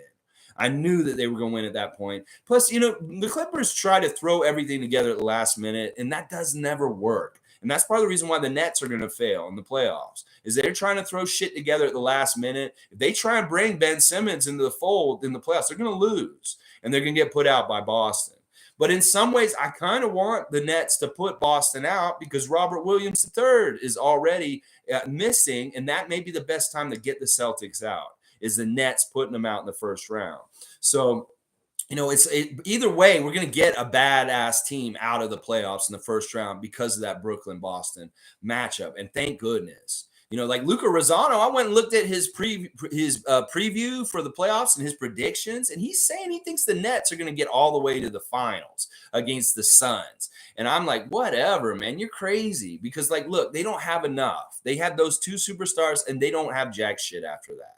These other guys that are on the Nets are not going to be able to step up in effective ways to carry enough water to make the highest enough score to beat some of these team concept teams that they're going to have to play, where they can get a lot of different scores. 4 or 5 different guys are scoring double digits, where they have 2 guys that are supposed to score like all the points, and they can get 80 points, but who's going to get the other fucking 25 to get them over the hump against the other team? And that's exactly what happened to them against the Atlanta Hawks in one of the last regular season games.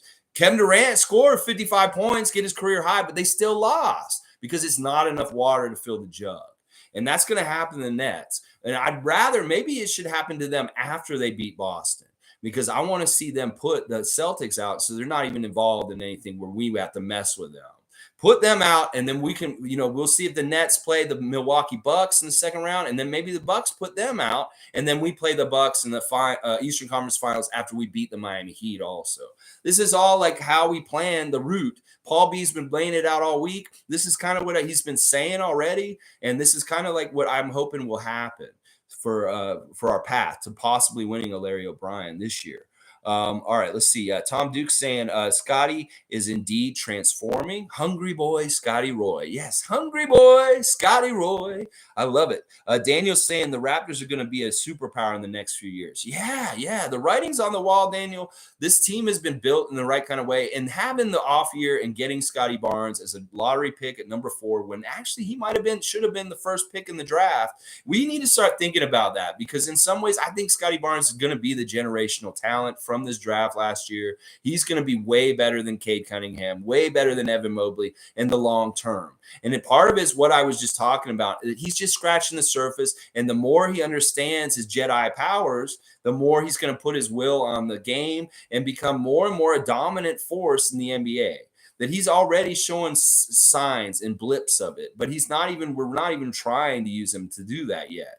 But more we discover that, the more he will become that kind of player. I know it, because it's inherent in him. Like his body type, his skills, his instincts, his ability to not make mistakes already as a rookie and do veteran plays in the moment, in the millisecond of thinking. This is all what great players are like Magic Johnson, Larry Bird, LeBron James. And that is who the level of talent that I think Scotty Barnes is on the same level as those guys, is what I'm saying. Like, this is not a normal superstar. This is going to be a guy who's going to dominate the league over the next 10 years for sure. Yeah, and I agree with Daniel's statement here that we are going to be a superpower. We're already kind of a superpower right now. It's just that they're not ready to give us the flowers or the due, and it may be that we're undercover superpower right now. But next year, it'll be way more blown open, and they'll be like, yeah, this is a team that we need to really respect and look out for. Kareem saying, rumor has it Marc Gasol bought courtside seats. Insert Embiid crying face. Oh, Kareem, I love that you brought up Marc Gasol's name on this day, on this glorious day of game ones of the first round in the NBA playoffs 2022. Marc Gasol's name has been put out there in a matchup with the Toronto Raptors and the Philadelphia 76ers. Yes, Marc Gasol, may the spirit of you big Spaniard, beautiful man, come into the Raptors, big guys, and have them play with a little bit of the essence of Gasol and how to stop Mr. Joel Embiid tonight. Yes, hopefully he can teach or have some psychic power to them in helping them do this. I don't know if Marc Gasol gives a shit about whether the Raptors beat the Sixers today. I have no idea. I would like to think that maybe somewhere, something he's watching and he's going to be like, yeah, guys, you do it like I do it. I love it. Raymond Jacobs saying, haha, yep, I'll roll you a nice fatty, Lex. Yeah, see, Raymond Jacob was getting attacked by a Bucks fan the other day. And I said, I don't think Raymond Jacobs under his bed scared of the deers or whatever, fear the deer bullshit he was trying to say. I was like, this is what Raymond Jacobs doing exactly. He's got a nice, tightly wound up joint, and he's just puffing on it. And he has literally let a big exhale of smoke come out of his mouth as he laughed at reading to your statement. And he's like, that's very accurate. And now we're already talking about smoking a joint together. I'm all about that, Raymond. I know you're here in Toronto somewhere. Maybe we can make this happen sometime in the off season where you and I just get together and have a whole joint together and just kick it back for a little bit. And be, the two Raptor freaks just hanging out. That's what it'll be. Yeah. Tom Duke saying Gary Trent Jr. is next level with his game and his drip, getting OG's approval in the new Open Gym episode. Yeah. Gary Trent is on and is feeling it. He's vibing. This is the weird thing about our team. And on the down low, this is something Sixers fans should be worried about, is that our guys are feeling real good, real good. Like they're in a zone in different ways. Like Pascal's obviously in a fun, very happy zone. And Gary is also. Like I said this week, I have not seen Gary smile so much until this week. Like his smile is infectious right now. Most of the time you see him, he just looks pissed off or he's just kind of like very serious and concentrating. But this week we've seen his smile debut in all kinds of different places and all kinds of ways. And that's badass. That really shows that he's feeling good. That if he's going from Portland last year and feeling depressed about being jerked around, whether he's a starter or a bench, not knowing what's going on, the dysfunction of the Trailblazers, then coming to Toronto. And in the last half of last year, he was really just getting oriented, maybe just learning if he could trust this team, trust the coach, trust the organization to not jerk him around like Trailblazers, and then going through the season, having this expansion to his defensive side of his game, and trusting in Nick, and seeing the fun, and seeing the winning, and being a part of a real big part of how we win with his kind of offense and the way he plays, and even some of the clutch stuff he's done recently, like that teardrop in the lane to help us win a game near the end of the season was fantastic. Like, I love seeing Gary hit clutch shots late in the game to help us win. And that is something that when you see him vibing and feeling good, smiling, happy, like, that is dangerous for the other team because he's that kind of player. And like I said, Gary's the kind of guy that can fill it up so quick. This guy could get 50 points and no, you don't realize he has 50 points all of a sudden because he makes it look easy. So it's that kind of stuff. Oh, yeah. Tom Duke saying, that's great, Kareem. Let's see. G saying, laughing out loud at Kareem. We should pitch it in for his tickets. Yeah. Marc Gasol sitting in courtside for a Philadelphia game tonight. Hey, maybe he can go sit next to the super fan for the Philadelphia 76ers. I don't know. Mark's in Spain. You guys know he hasn't been in North America since he left. He's over in his country doing things in Spain and stuff like that. So Random Gamer is saying, this is Sixers fan. It's so annoying because not to look ahead, but I generally feel like the Sixers match up better against the Heat than the Raptors. The Raptors just have scary length with athleticism that no other team has. Yeah, you're probably right. Like Joel Embiid causes a lot of problems for the Miami Heat. Like Bam Adebayo is such a really good defensive player. In fact, to me, that's who I pick as defensive player of the year. I don't pick Marcus Smart and his bullshit. I pick Bam Adebayo because they did some research recently on Bam Adebayo and how much he switches. He switches the most out of any NBA player in the league. Like, he quickly switches all over the place. Like, he's trying to guard everybody all at once. And the one person that he has a real hard time with is Joel Embiid, because like Joel Embiid's a really good matchup against him because he's just a little bit bigger and he's just about the same speed. They're all about the same speed and different things like that. And I think you're right that if you guys were playing the Miami Heat, you guys might have a little bit more success against them in some ways. And in a way, I would have loved for you guys to play the Miami Heat in the first round because I actually do believe that you guys could beat them and put them out if you had gotten them in the first round and stuff like that. But we'll see what happens here. And I'm not overconfident that I think we're absolutely for sure going to beat you guys. But, we do have some good advantages, and it's the same kind of thing. We don't want to get too ahead. It's like we got to see what happens. We got to let them play it out and react to it and see how it all goes and see what happens. So you could be pleasantly surprised in some ways tonight, Random Gamer, because in the past the Raptors have had problems in the first game of a playoff series. This is something historically our franchise has had to shake off our back, is get rid of this first game always losing. And you guys are at home and you are trying to hold serve. So even if you guys beat us at home, that's good because you've held serve, but that's what's supposed to happen. So in a way, there is a lot more pressure on Philadelphia to absolutely win today. Because if you don't, it's going to be really bad. It may unravel things very quickly for y'all. And you do need to protect your home court because the way we're thinking, I know exactly how Nick Nurse is thinking. He's thinking we want to steal at least one in Philadelphia in the first two games. And if they can get both, yeah, they'd love to do that. But they're going to try and steal at least one. And if they don't get the one tonight, they're going to try and get the one in the second game.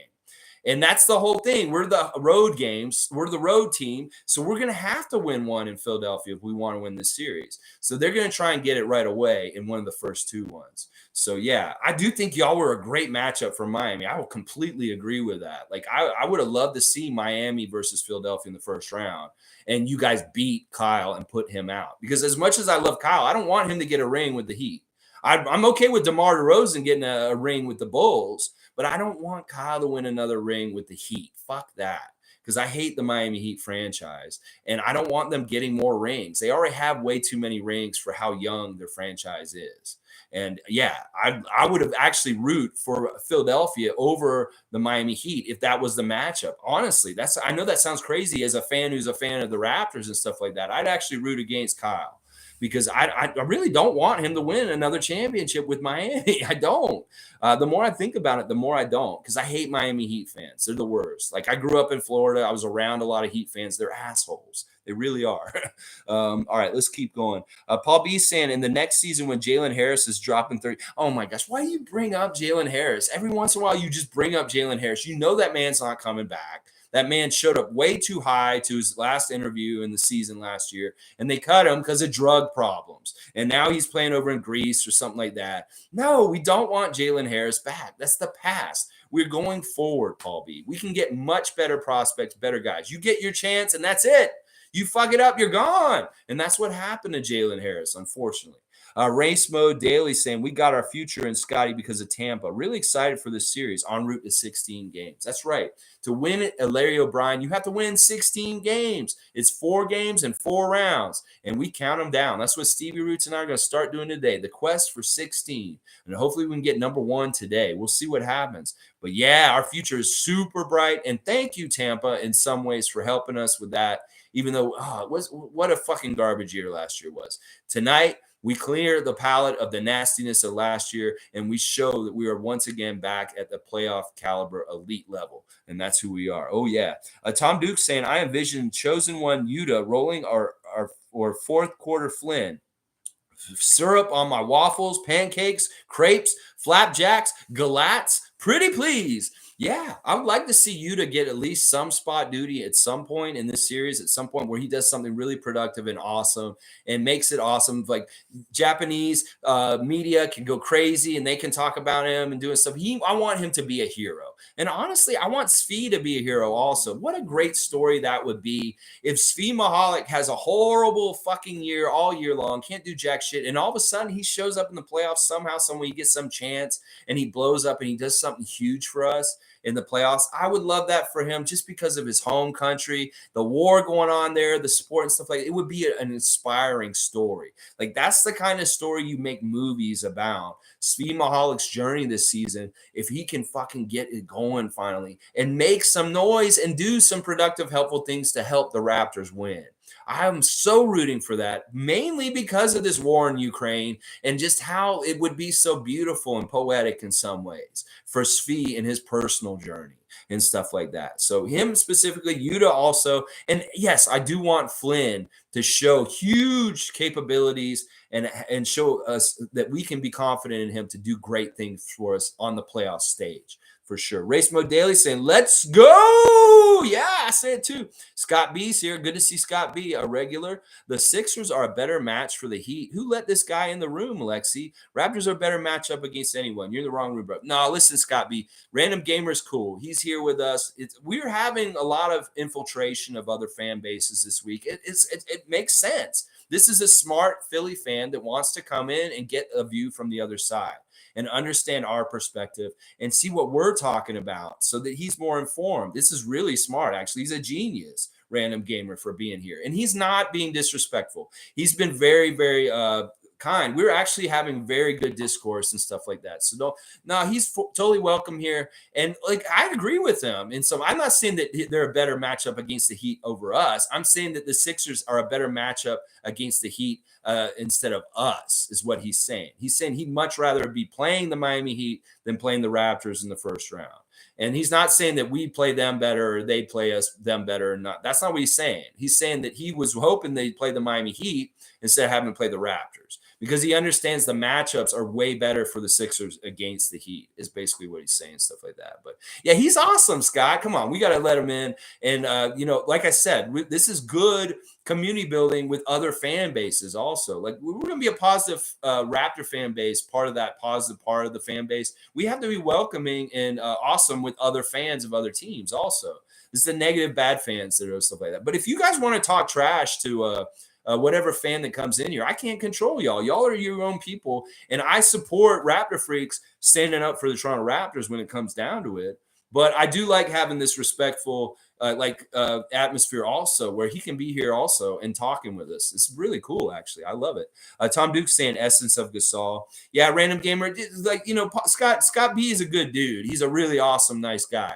It's just I think he's just a little thrown to see that there's a Sixer fan here talking too. G saying, Scott, he's saying it as a compliment to the Raptors. Yeah. Let's see. Scott saying the Sixers don't matter. They are food. This is kind of similar to what we were saying the other day with the Bucks fan. The Bucks fan was kind of being an asshole. I'm not going to lie. and they were kind of roasting him back in different ways and stuff like that. But all right, let's keep going. Scott B saying Raptors match up better against anyone. G, yeah, listen, I'm gonna go with Scott B in different ways on this, but that's only because we're Raptors fans and stuff like that. That's what we got to do. All right, this is what Random Gamer is saying in reply. I'm willing to say if Toronto steals one in Philly, the series is over. Raptors will end up winning. We have to win both because we don't have Matisse's defense for games 3 and 4. Yeah, that is a weird disadvantage. And some people are going to use that as an excuse for why, if the Sixers do lose to the Raptors, that like this thing with Matisse Thybulle is going to be an excuse in different ways and weird stuff like that. But yeah, I think that Random Gamers being fair here, that is really is going to be, you got to protect your home court. And with whichever team, that's what they always say in playoff series. When one team wins on the other team's court, that's when the series is started. And that's when it's really on, is when the visiting team steals one on the other team's court and stuff like that. So once again, Random Gamer is totally welcome here. He's an awesome, respectful dude, and I appreciate him. And I actually really, like I said earlier, you're really changing my mind on what Philly fan could actually be like also. Because I've had Philly fans in real life that have been friends of mine. I have a friend named Big Earn down in Tallahassee. He's like 6'9", big, huge dude. His dad was a cop in Philadelphia who died in the line of duty. He's very, very Philadelphia old school. He loves all of his Philadelphia teams. Huge Sixers fan. And when we talk trash, Big Earn and he really talks some major trash against the Raptors, and he is not nice, and like he's very disrespectful, but it's fun because we're best friends and we're cool with like that and stuff like that. But that's the thing, I have friends that are fans of other teams, and Big Earn is my Sixers friend from Tallahassee that is like, he's an awesome guy. Ernie, you're the best. I miss you, Ernie Lang, you're the best. All right, let's see. Teflon saying, I think if Raptors win game 1 tonight, it will demoralize the Sixers. I can see Raptors winning the series in 5. Yeah, that's the thing. Like Thad Young talked about it a lot this week, like in his interview, saying there's some phenomenon in playoff games and playoff series where the one team gets busted or gets broken. And in the Eastern Conference Finals in 2019, after 2 games against Milwaukee, we figured out how to break the Bucks and sweep them in 4 games after that. And that's what you really want to look for, is an advantage or something that's happening where we are just beating them over the head with it. And it's like, holy crap, they can't do anything about OG doing this or something like that. And that's what we're going to look for. Like Thad says, like from his 15 years in the NBA, he's been on both sides of the coin. He's been the team that's been busted open and feeling helpless and not being able to do anything about it. And he's also been the team that is busting the other team open and stuff like that. And they talked about this a lot. And this is a real thing in playoff series, is like you get that right mismatch or that right adjustment that's really clicking and working, and it really is hurting the team, and they are not adjusting or figuring out how to beat it the other way. That is what we're talking about. And if that happens, that'll be badass. And there is a lot, like, this is the thing. In some ways, we're really set up not to fail because we're already way above where we're supposed to be. And there's so much pressure on the Sixers. Like, they've been looked at as a championship contender this whole year. They talked about this. There's so much that they think that they should be doing by the end of the year. And if it doesn't happen, it's a failure. Meanwhile, if we lose the Sixers, it's just like, well, that was what was supposed to happen. So if we win and we do beat them, then it's like, whoa, we're already in uncharted territory where we're not even supposed to be. So it's all gravy after that. So there is a lot of pressure on the Sixers in this series in major ways, whether it's individually on people like James Harden and Joel Embiid, or whether it's on holding their home court, or just like making sure the Raptors don't bust them open at any point in time and just carry this series away from them. So there is a lot of pressure in stuff like that. So yeah, I like what Teflon's saying here. And the whole word demoralize is very true. It's about busting the team open and not allowing them to have anything and just really, really beating their ass.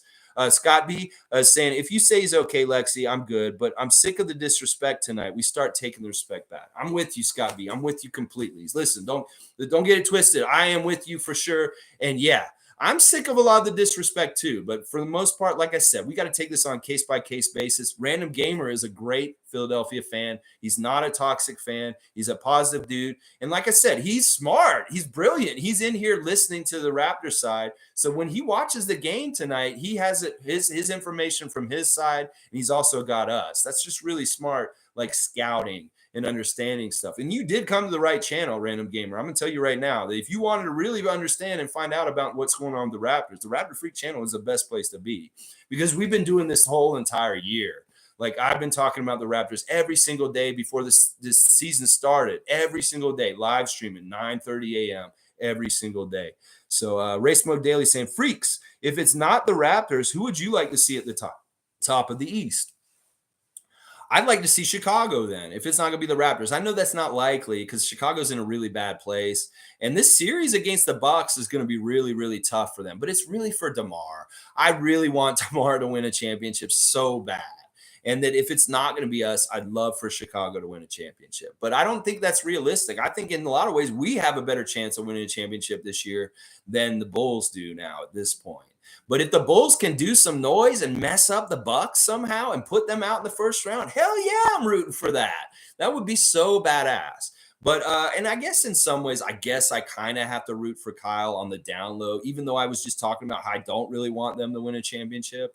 If it gets down to it and it's not the Raptors or the Bulls on the Eastern side in the finals, I'm going to be rooting for the Western team, because I don't mind Western teams winning. I don't want the Bucks to win a second championship. I do not want any of the other teams in the East to win. As much as I'm showing respect towards Philly, I don't want y'all to win the championship at least. And I definitely don't want the Celtics to win. I definitely don't want the Nets to win. So it's either going to be us or the Bulls or a Western team I'll be rooting for. I could see the Suns winning. I'd be very happy if the Phoenix Suns are the NBA champions this year.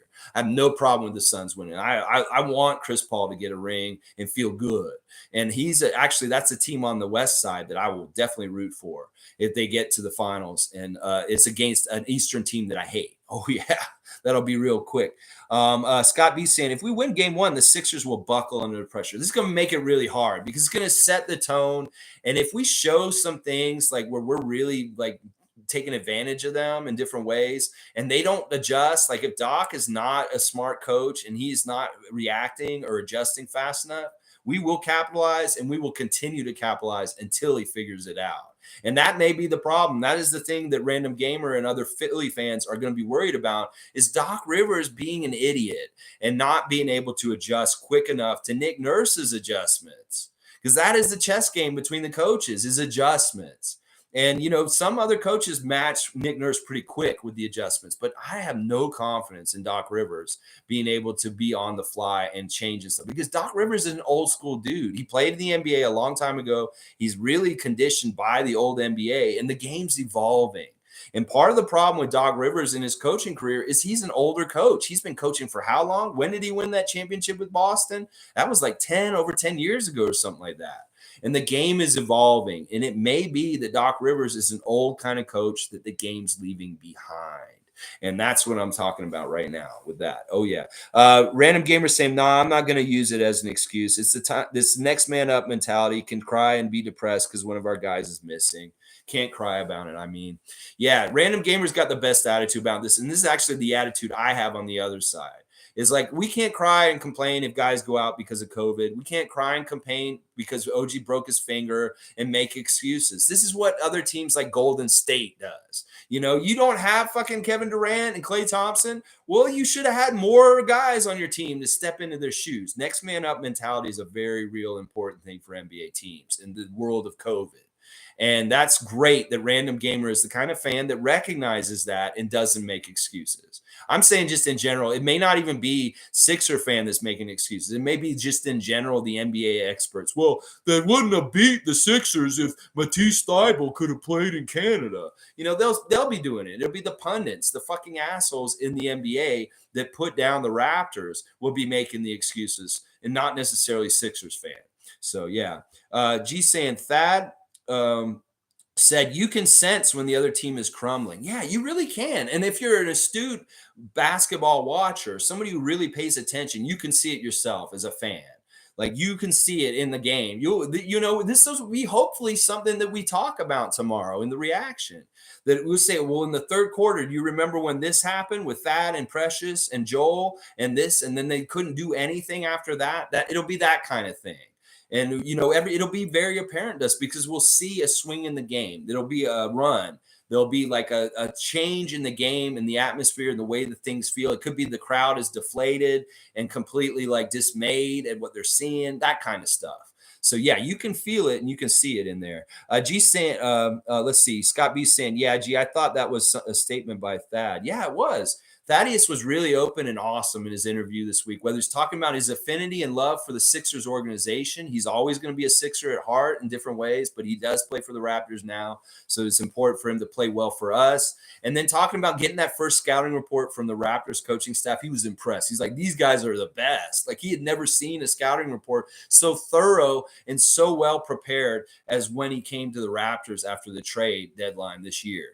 He's like, he's been in the league for 15 years. And how many fucking coaches did he have? How many different teams? How many different scouting reports this guy's seen? And the first scouting report that he got from the Raptors impressed him, blew him away with just how much information and how much preparation there was in that. That says a lot about what we're doing this week.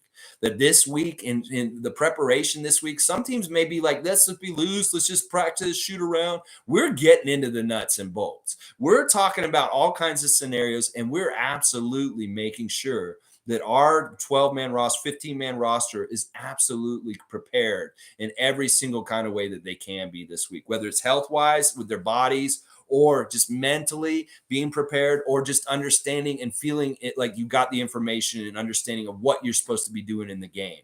That there's no question that we are prepared. And that's what that thing was, Thad, what he was saying this week was awesome. G saying, yeah, if someone comes in disrespectful, they'll feel it. Yeah, that's been the case this year. Like if I don't see the comment, I know y'all will read it before me, and you might jump on the person before I get to it in the thing, and then I'll talk about it too. And you guys have done a real good job of being kind of the first line of defense, just in case somebody does come in here and starts talking all kinds of trash and stuff. And we have had that this year at different times. Hilarious stuff, some funny moments, honestly, some funny moments, because I have the advantage because you can't type as fast as I can talk. And if somebody's going to come in here and start arguing with me, I will talk circles around them. That's just what I do. I mean, this is my muscle. This is my playoff muscle, and I have to have in shape because I'm talking for 3 hours straight in the morning sometimes. This reminds me of when I worked at Budget Rent-A-Car in the 2000s, and I was renting cars and on the phone for like 8 hours a day. And after work every day, I felt like my throat and my throat muscles were on steroids because I had huge throat muscles. I'm getting them back right now because of all this talking I'm doing on this channel. It's so crazy. But yeah, if they're disrespectful, you guys handle them. You're the first line of defense. And then I come in with the verbal at the end when it finally gets to me and stuff like that. So yeah, let's see. Scott B saying, I think Niang and Maxey will play a bigger role than Harden in this series. I think so too. Like that, those are the two guys. Once again, they're number 1 and 2 that I really worry about, that they can be X factors. That Joel's going to get his. Joel is going to be a dominant player from time to time, but we're also going to have success in stopping him from time to time also. But there are going to be times where Joel is just a badass and he's going to look like a guard at 7 foot, whatever, and dribble and do some crazy shit. And like, wow. Like, I really love how Fred's talked about this week about the change in Joel Embiid's game from when we saw him in 2019 to this year. And he has changed a lot. And he credits playing the Raptors in some ways for the reason why he's changed and gotten better as a player, because he's had to play teams like us. And the way he played in 2019 was very back to the basket, very general, like normal center kind of stuff when Gasol was playing him. But he's not that player anymore. He's a different player. He's way better. Like, he has a lot of stuff where he can put the ball on the dribble. He's shooting more from outside. He's more like Giannis and the kind of scorer kind of thing than just like a big low post pivot at this point. So it's very interesting. But yeah, Harden shouldn't be a factor. I hope that Harden does not become a huge factor in this series in any kind of way. Like, it's fine if he's doing some passing and stuff like that. I want him to hurt them more than help them. And that will be by turning the ball over, making dumb shots, like doing dumb shit. Like, we want Sixers fan to hate James Harden more after this series. We really do. And if we can make it happen that way, some ways, that'd be great. But yeah, I agree with this. I think that Niang and Maxey are way more dangerous than Harden on the down low in different ways, for sure. Teflon saying Trae Young went off last night, 32 points in the second half to secure a playoff spot. That is such huge. I have a lot of respect for Trae Young and what he did last night. And I hope that he can really make some noise against the Miami Heat in the first round, really make them have to work, especially if the second round opponent is us against the Miami Heat. Hopefully the Atlanta Hawks can take them to a long series. And that could be very interesting too, because that's part of the strategy too in the playoffs, is wanting to have a shorter series in your first round matchup so that you have time to rest and get ready for the next round. While the other team may have to play 6 or 7 games in the series. This is all important stuff. Yeah. Scott B saying, how awesome was it to see the Cavs and Clippers lose last night? It was exactly how I wanted it to go, Scott B. I'm not going to lie. Both the teams with home court advantage in the play-in game last night lost. And that is a testament to, the playoff acumen that the Atlanta Hawks have been building already in the last couple of years, that Trae Young is trying to build off of the platform of them getting the Eastern Conference Finals last year. And that losing a play-in game, not even making it to the first round, is a huge step back in their progress as a franchise. So he wanted to make sure. And Cleveland's been a pretender this whole year. I knew they were a pretender this year. They stole some games from us in the regular season in dumb ways, whether it's that 1-point win at the end, that stupid fucking game where they made us play when they should have postponed it, and different shit like that. So it's like I never really believed in Cleveland as a team in different ways, and now they're out. And that's exactly how it should have been. And on the other side, as I said, the Clippers can't expect to just show up and everything's fine. They should have been together and playing together more. Even Norman Powell being out and him just coming back recently, Paul George just barely coming back, none of that helped. And when it's Reggie Jackson and Markieff Morris and those guys, Zubac, that's not enough. And I really like this Pelicans team. This Pelicans team has some really cool weapons. With McCollum added to this team, they're dangerous. They're very dangerous with CJ McCollum. And I don't think that the series that they're going to have with the Phoenix Suns is going to be that much of a blowout. I think that the Pelicans are going to cause problems for the Suns in different ways. And that's going to be a fun series. Of course, I'm rooting for Jonas. I love Jonas Valanciunas as an old Raptor. And I just love seeing him succeed. So in some ways, I'm a Pelicans fan right now just because of Jonas Valanciunas and the respect I have for players like CJ McCollum and Brandon Ingram. Because Brandon Ingram's a fantastic player also. I really like the way he plays also. Yards is saying, good to see Yards. Yards is here quite often. Yards is saying that Doc is a game-to-game type coach. Yeah, that's kind of what I was trying to describe, that he's not really good in-game adjusting. It's more like a general game plan before the game, like we're going to do this. It's very similar to Dwayne Casey. That's the comparison I made before. And that was part of the reason why we fired Casey, even though he's coach of the year, and brought Nick Nurse up to our head coach, is because we wanted that kind of quickness and thought on the court with what we're doing basketball-wise and stuff like that. And Nick Nurse, this is the thing about Nick Nurse, his confidence is sky high. I mean, this guy's proven that he's a badass and that he can do things that other coaches can't get away with because he has the reputation, he has the confidence in himself, he has the confidence in his players have the confidence in him, and that is a very powerful tool as a coach to have.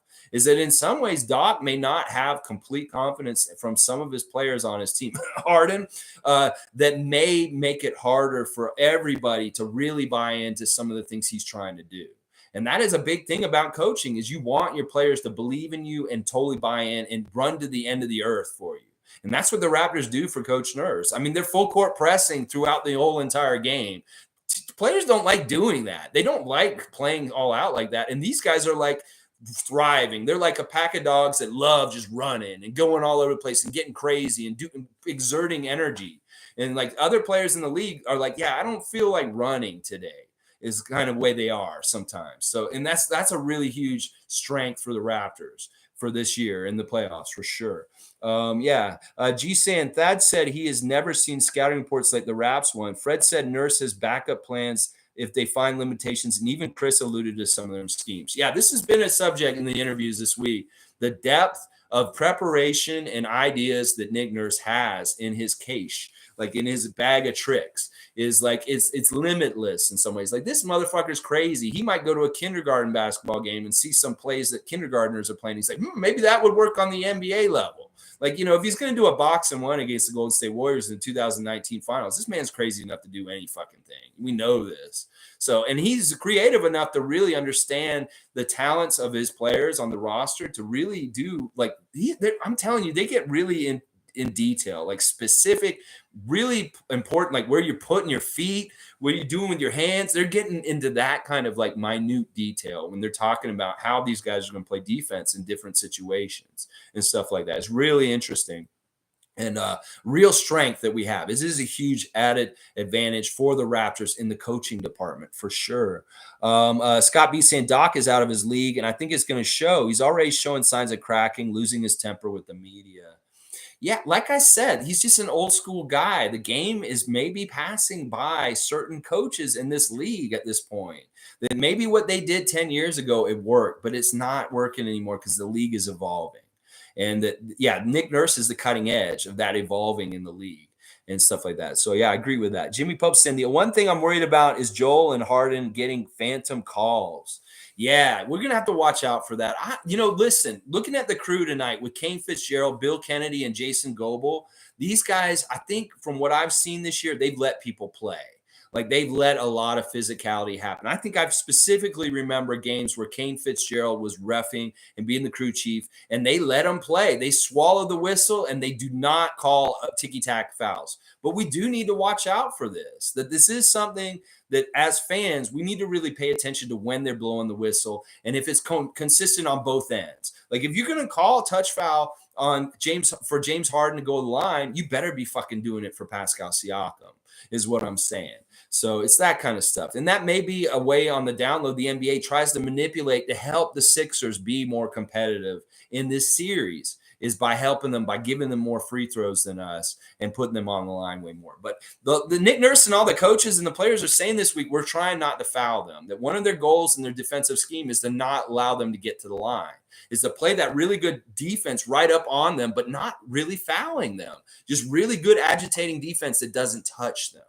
And that's going to be really interesting to look for in this game, to see whether we are actually making contact with them or fouling them. Because if James lashes out and does any of that bullshit, they're going to call an offensive foul on him. Because he can't do what he used to do with the kickouts and like the initiating contact to force the ref to put him on the line. They won't let him do that anymore. And that's huge. That is very huge. That has handicapped him majorly with his offensive game this year. The changes in the rules for this season. Oh, yeah. So, yeah, it's going to be really interesting. That we will watch really closely on the calls for sure, Jimmy. We need to. Scott's saying when you hear both teams' press conferences, Raptors just seem way more ready. They definitely feel confident. Like Nick Nurse called them fresh, collected, calm, confident. Those were like the 4 words he said: fresh, collected, calm, and confident. And they're all saying the same kind of thing. Like Precious said, I'm chilling, I'm ready. Scotty looks like he's just has the biggest joy on his face. Like he's just excited because he knows this is big time and this is important. And that this is the kind of place where a guy like him makes his name and makes his legend and who he is and starts to show the rest of the world exactly who he is. Because like I said, all eyes on him. At 6 p.m., everybody's going to be watching that playoff game because there's only one playoff game on at a time. They play them in a row. You can watch them in a row. There's no other games to be watching. If you love the NBA, you're going to be watching the Raptors and the Sixers at 6 o'clock tonight. If you love playoff basketball, and you will be seeing Scotty Barnes, even if you didn't see him all year and you voted for Evan Mobley blindly, you will see him tonight. Oh, yeah, you will. All right, let's keep going. Random Gamer saying, I do believe the next man up mentality, but I'm mostly saying that about Matisse because apparently he has the first dose of the vaccine, but not the second. So if he doesn't want to play, then forget about him. Yeah, if I was a Sixer fan and I heard the logic in the press conference that Matisse Thybulle laid out about his vaccine status, I'd be like, you are a fucking idiot. You're such a dumbass. Like how many millions of dollars does this man make in the NBA? That he went and got the first dose in the very beginning, like way long time ago, and he couldn't fucking go and keep up with his shots to make sure that this didn't happen. This is a fuck up. And I don't necessarily completely blame him completely. I blame the organization of the Sixers also. That unfortunately, the Sixers organization has a history of ineptitude in different kinds of ways. And that this may be partly that. It's like the team probably should have talked to him about this 6 months ago. Would they realize that this was going to be a problem or an issue? Possibly they should have had the foresight, because NBA players are investments. They're huge investments of millions of dollars, and you want to make sure that they can be utilized for the quest of what you're trying to do. And in this situation, this was not happening. There's a disconnect in some sort of weird, fucked up way. And yeah, I would be really like annoyed with him if I was a Sixer fan myself. And like his logic's so stupid. Like it's not like Kyrie where he's like, I straight up will not get the vaccine no matter what. And you're not fucking changing me. Well, he bent and went and got it, but now he won't complete it. It's like, fuck you, Matisse Thybulle. I'll say that for Sixer fan. Fuck you, Matisse Thybulle, for being a knucklehead and not doing what's best for your team. Because that's ultimately what's happening here. You're not doing what's best for your team. And if we had a player like that on the Raptors, I'd disown him. I disown him right now. I don't give a shit about his personal beliefs and any of this kind of stuff. You know, we had a little bit of anti-vax talk this week in different ways, trying to support people like Matisse Thybulle. And I'm like, no, this is bullshit. This is fucking bullshit. When you get paid that much money and some of your money comes from public funds and people in the community and they're invested in you, you fucking don't do bullshit like this. You do what's right for everybody and what's right for your team. And his whole explanation, his homes being homeopathic and naturalistic and all this is bullshit. That fucking Chinese medicine bullshit excuse, so fucking stupid. So fucking stupid. And I feel bad for you guys, honestly, in that way. But I don't think that he's that much of a huge factor. Like he'll help definitely in the games in Philadelphia, but maybe you won't miss him as much in Toronto in some ways. But maybe I'll be completely wrong. And that he is going to be a huge factor and somebody that Sixers Nation is going to be like dumping on at the end if they do lose to the Raptors. So yeah, Andrew's saying something tells me James Harden isn't reading a scouting report. Yeah, you got to question what exactly James is doing on his off time. Like, how much is it really basketball, and how much does he really care? And so he says he doesn't have anything to prove. He says he doesn't feel any pressure in this kind of way. Well, if I was him, I would feel a bit pressure. I would feel like, yeah, I have things to prove because I haven't fucking won shit in my career. I haven't done this. And the way that he's saying it makes me think that he's just worried about his own shit. Like if he cared about his team and he cared about winning, he wouldn't be saying that kind of stuff. He's saying, yeah, there's a lot of pressure on me to perform like I never have before in my life. And that's the things that's the red flags as far as what James has said in his interviews this week. If I was a Sixer fan, I wouldn't like hearing that. Like, you don't think you have anything to prove? Motherfucker, what the fuck is wrong with you? You have everything to prove. You just came from the Brooklyn Nets. They're going to try and compete. You want to beat the Nets. You should have tons of things to prove, James Harden. So it just speaks something to his personality and who he is. It's like he's very aloof and like, how committed is he? Like he has a lot of talent and he's coasted and done amazing things in his career, but how committed is he really to winning? Is he really, really? Seriously, we got to think about that. All right, let's say Scott B saying Joel can come play with us Raptors next year. We'll get him a chip.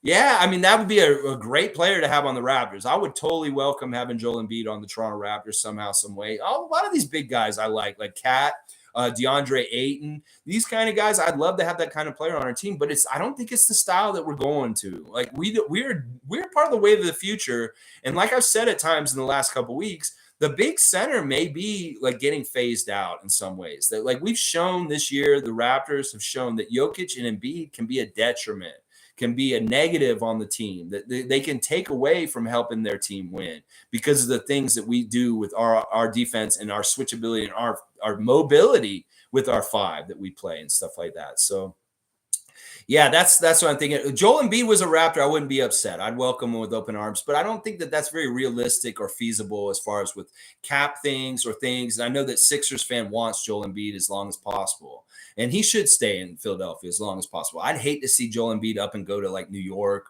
or the Lakers or some bullshit like that. That would be some fucking bullshit, honestly.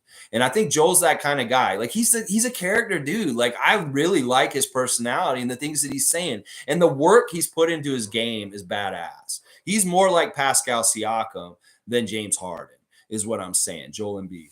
So G saying, random gamer, how do you feel about James saying he feels no pressure? He's saying, random gamer saying, I don't think Joel has the heart to play for Toronto after 2019. Yeah, I think that in some ways, you know what? He has a lot of respect for our team, and there's friendships. Like honestly, I found out more about the friendship that Joel Embiid has with Precious Achua and Pascal Siakam, being countrymen from the same country and stuff like that. There's genuine friendship. Like Pascal and Joel Embiid text each other apparently privately on their own after games, and they do stay in contact with each other, so that their bond as being from the same country is strong, and there is a general respect and love between the two of them.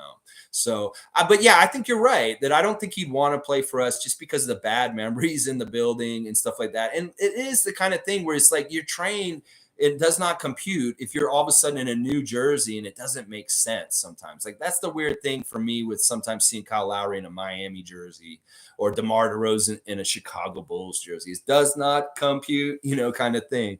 So yeah, I think the random gamer is right. I don't think he would have aspirations to play for Toronto, but I would bet that Joel Embiid would love to play for a franchise modeled like Toronto that's very functional, has a good team president, good GM, good coach, and is building character guys on the roster towards something good and foundationally strong, like that open gym that just came out last night. Scott B saying, laugh out loud, Andrew. I think you're right.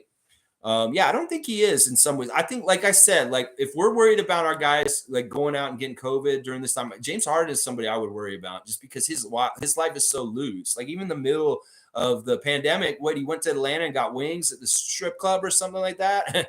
It's that kind of shit that makes me wonder what is James Harden doing on his off time. Like, because like after games, he's seen at strip clubs with like Rick Ross and Young Thug and different rappers and stuff like that. So it's like, what is he doing? What is he out there doing? He's getting lit and he's staying out till 4 a.m. and not getting any sleep is what he's doing some of the nights that we're talking about. Oh yeah. Tom Duke saying, haha, playoff muscle. Random gamers. Oh God, don't get me started on that. There's no shot Harden actually believes that if he does and it shows, then I'm worried about our future. Yeah, we'll have to see what happens. You could be pleasantly surprised that James Harden does actually play at another level and does a little bit better, and then I'm wrong that he is actually going to have a new playoff level of play. I hope not, as a Raptor fan, but we'll see. We got to all see how it pans out in the first game tonight. It's going to be really telling a lot of things in this game tonight right away. Scott B saying Harden is a brutal teammate. I feel sorry for you, gamer. And Gamer saying, yeah, I know it's so bad. I'm starting to wish we just traded Ben to Portland for CJ. Would have fit so much better next to Embiid than Harden. Yeah, it's the money thing. It really had to line up. I think that y'all would have been better just keeping Simmons and punishing him for the whole entire year and then figuring something out in the offseason. Like in some ways, you don't want to make a move just out of desperation. Just because there's a problem and a negative problem on your team, and you're like, oh, we just got to make a move because Ben Simmons is a fucking asshole and he's a fucking dipshit, And that way it may have been showed more strength, but the Sixers to just say, no, we're not making any deals. No, we're not doing what you want. We're fucking holding you hostage, and you're staying like this, and we'll figure this out in the offseason. Because in some ways, the Sixers, the first half of their season was badass. Like they were rolling with Seth Curry and Andre Drummond. And those two guys leaving the team actually helped.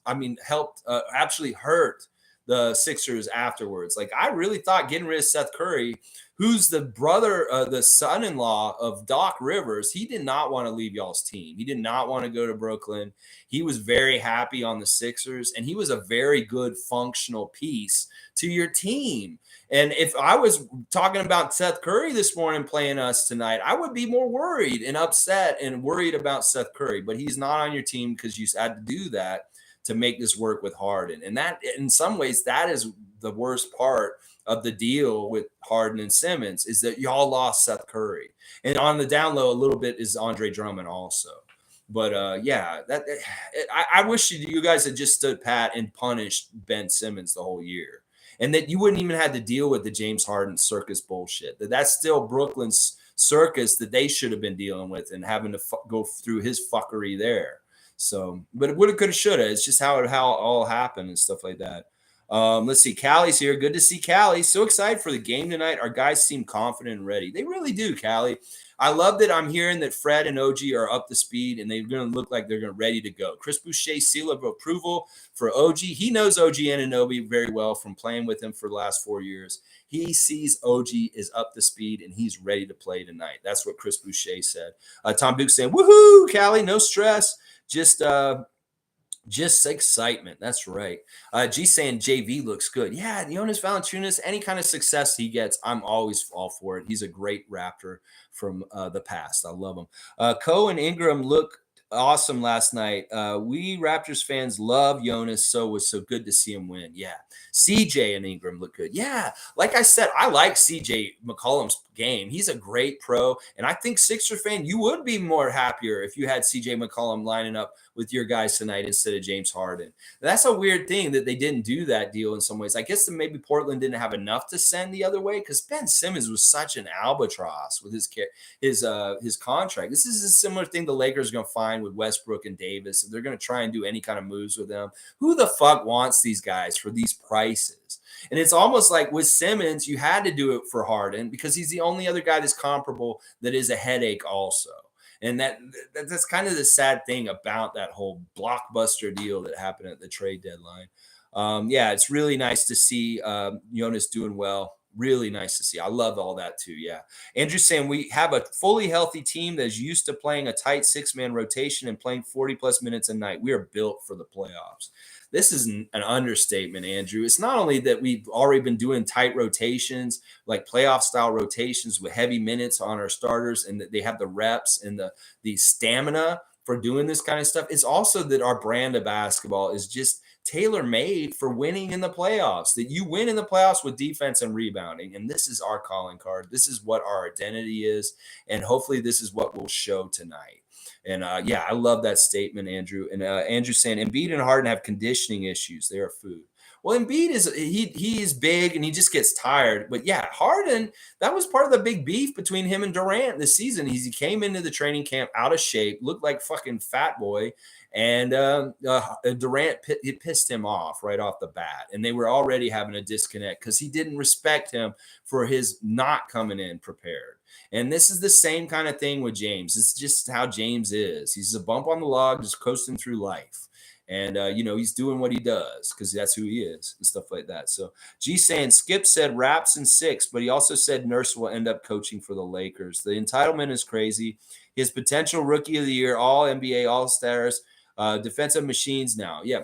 This is just stupid. Like the ESPN and the NBA machine's going to keep pushing Nick Nurse to Lakers thing. There's no founded in reality kind of thing. This is just them talking out of their ass. This just may be them talking for Laker fans so they have something maybe feel good about. Well, this shit ain't happening. Nick Nurse is the coach of Team Canada. Nick Nurse has his family here. Nick Nurse really likes being in Toronto. He has a great contract here. He has a great boss. He has great people to work for. He wouldn't have any of that in LA. And it's a dumpster fire out there. He does not want to go to LA. Why would he want to try and muck through all that bullshit? He came into this league as a head coach and won an NBA championship in his first year as an NBA head coach. So he's had it real good and real nice. Last year sucked, and he's had adversity, and he's gone through tough times. But he's also shown that he really loves being here with the Raptors. He's the coach of Team Canada, the Olympic team. He's best friends with the Arkells, a Canadian music group that lives here in Toronto, and he plays on stage with them sometimes. In fact, I'll bet you he's working on their next album with them in the studio, and he will be credited in their new album that Nick Nurse played the piano on their latest Arkells album. So he has all kinds of different work and things that he's doing in Canada that is really important. And his life's set up here, and he's happy. When he came back from Tampa and he saw his old suit in his old office after being away from so long, he felt like he was home. So why the fuck would he want to go to a dumpster fire with all kinds of different questions and all kinds of problems? There's no possible way he's going to the Lakers. And Skip is fucking stupid for saying that. But he's not stupid for saying the Raps in 6. I'll give him that. Scott B saying, I agree, Andrew. I think we have been playing playoff basketball for a while. We have for 10 years or so. We have had a good team that has been in the playoffs year in, year out, except for last year. And that last year was a very weird fucked up year, and there's understandable why we didn't make the playoffs last year. But if you talk to the guys, Yuta, Chris Boucher, Fred VanVleet, Kyle Lowry last year, they would say they were trying to do it last year, and they probably would have if we had not been ravaged by COVID right when we were starting to get our record 500, and we were starting to show signs of being able to make a run. Then all of a sudden we had our team devastated with COVID, all the coaches out, half the players out, and we faltered, and it was just like a nightmare season for the whole year. And that's the whole reason why we didn't make the playoffs last year. The 1 year we haven't made the playoffs in the last 9 years. That's insane. It's amazing. G saying one of the youngest teams, well-run organization. They think he'll leave for the oldest team in the league. Yeah, there's no way. The Lakers have no draft picks. LeBron is basically like a franchise vampire. He sucks the blood out of his franchise and just beats it to hell, and then he leaves, and it's shitty. This is what he's done the last couple stops wherever he's been. He waits until all the draft picks are gone, and because they traded everybody away to try and build guys around him to win now, and then they fail miserably, and then that's that. And yeah, that's what's happening. It's like, yeah, the setup here in Toronto for Nick Nurse with this team and what he has going is like too attractive, too appealing. And like I've said in recent months, I feel like he could be like Greg Popovich. Greg Popovich is finishing up a 20, 30-year career with San Antonio. Why can't Nick Nurse stick and be the coach of the Raptors for like 20 to 30 years? I could fully see that happening, guys. He's a young guy, and he has a really good situation. This team is run similar to like the Spurs. So that if we want to do that model, if we have our Greg Popovich, why don't we keep him for fucking 3 decades? There's nothing wrong with that. I could see that happening. And it could be a very similar thing where he wins like 5 championships over 15 years. Just from accrued time, experience, and being that steady coach for us. So, yeah, I don't think there's any realistic way that Nick Nurse will go to the Lakers, and Skip Bayless is just fucking stupid once again. So, Random Gamer saying the Lakers are better off hiring LeBron to be their coach than trying to chase after Nurse, who clearly doesn't want to leave. Yeah, I don't know what they should do with LeBron. I think that they really need to have a reality check with him. I think that they need to come and sit him down and say, listen, you are one of the greatest players to ever play in the NBA. You can be that for us, but you need to stop trying to be our coach. You need to stop trying to be our GM. You need to stop trying to manipulate who we come and get. We need to get people that can be in those roles independent of you, that you will respect, and you will allow them to do their jobs. Because that's the big way he fucks these teams up, is that he is trying to have too much control in his position as the franchise player. And he needs to just be the franchise player and stop being the GM, stop being the coach and stuff like that. I really don't think he can do it because at this point, he's been in the league for so long, he's just going to be who he is for the rest of his career. And that the Lakers are going to continue to be unsuccessful until he leaves, until they have to really start a real rebuild after he leaves. And that sucks for Laker Nation. They should just get used to being shitty and having all kinds of disappointment and dysfunction until LeBron leaves, because they're not going to win with him still there until he leaves. Either he's going to retire or he's got to go play with Bronny for the Sacramento Kings or some bullshit like that. So that's what I'm looking at as far as with the Lakers and their future and things like that. Let's see. Andrew is saying Nurse probably has an entire file cabinet on Embiid. He does. I'm pretty sure he does. Scott B says, I don't see Nick going there. There's a new best organization in basketball. We're one of the best for sure. Like, Miami, Golden State, these are really, really well-run, great organizations. There's a couple of young ones coming up. They're going to be pretty badass, like the Memphis Grizzlies. There's somebody to look out for too.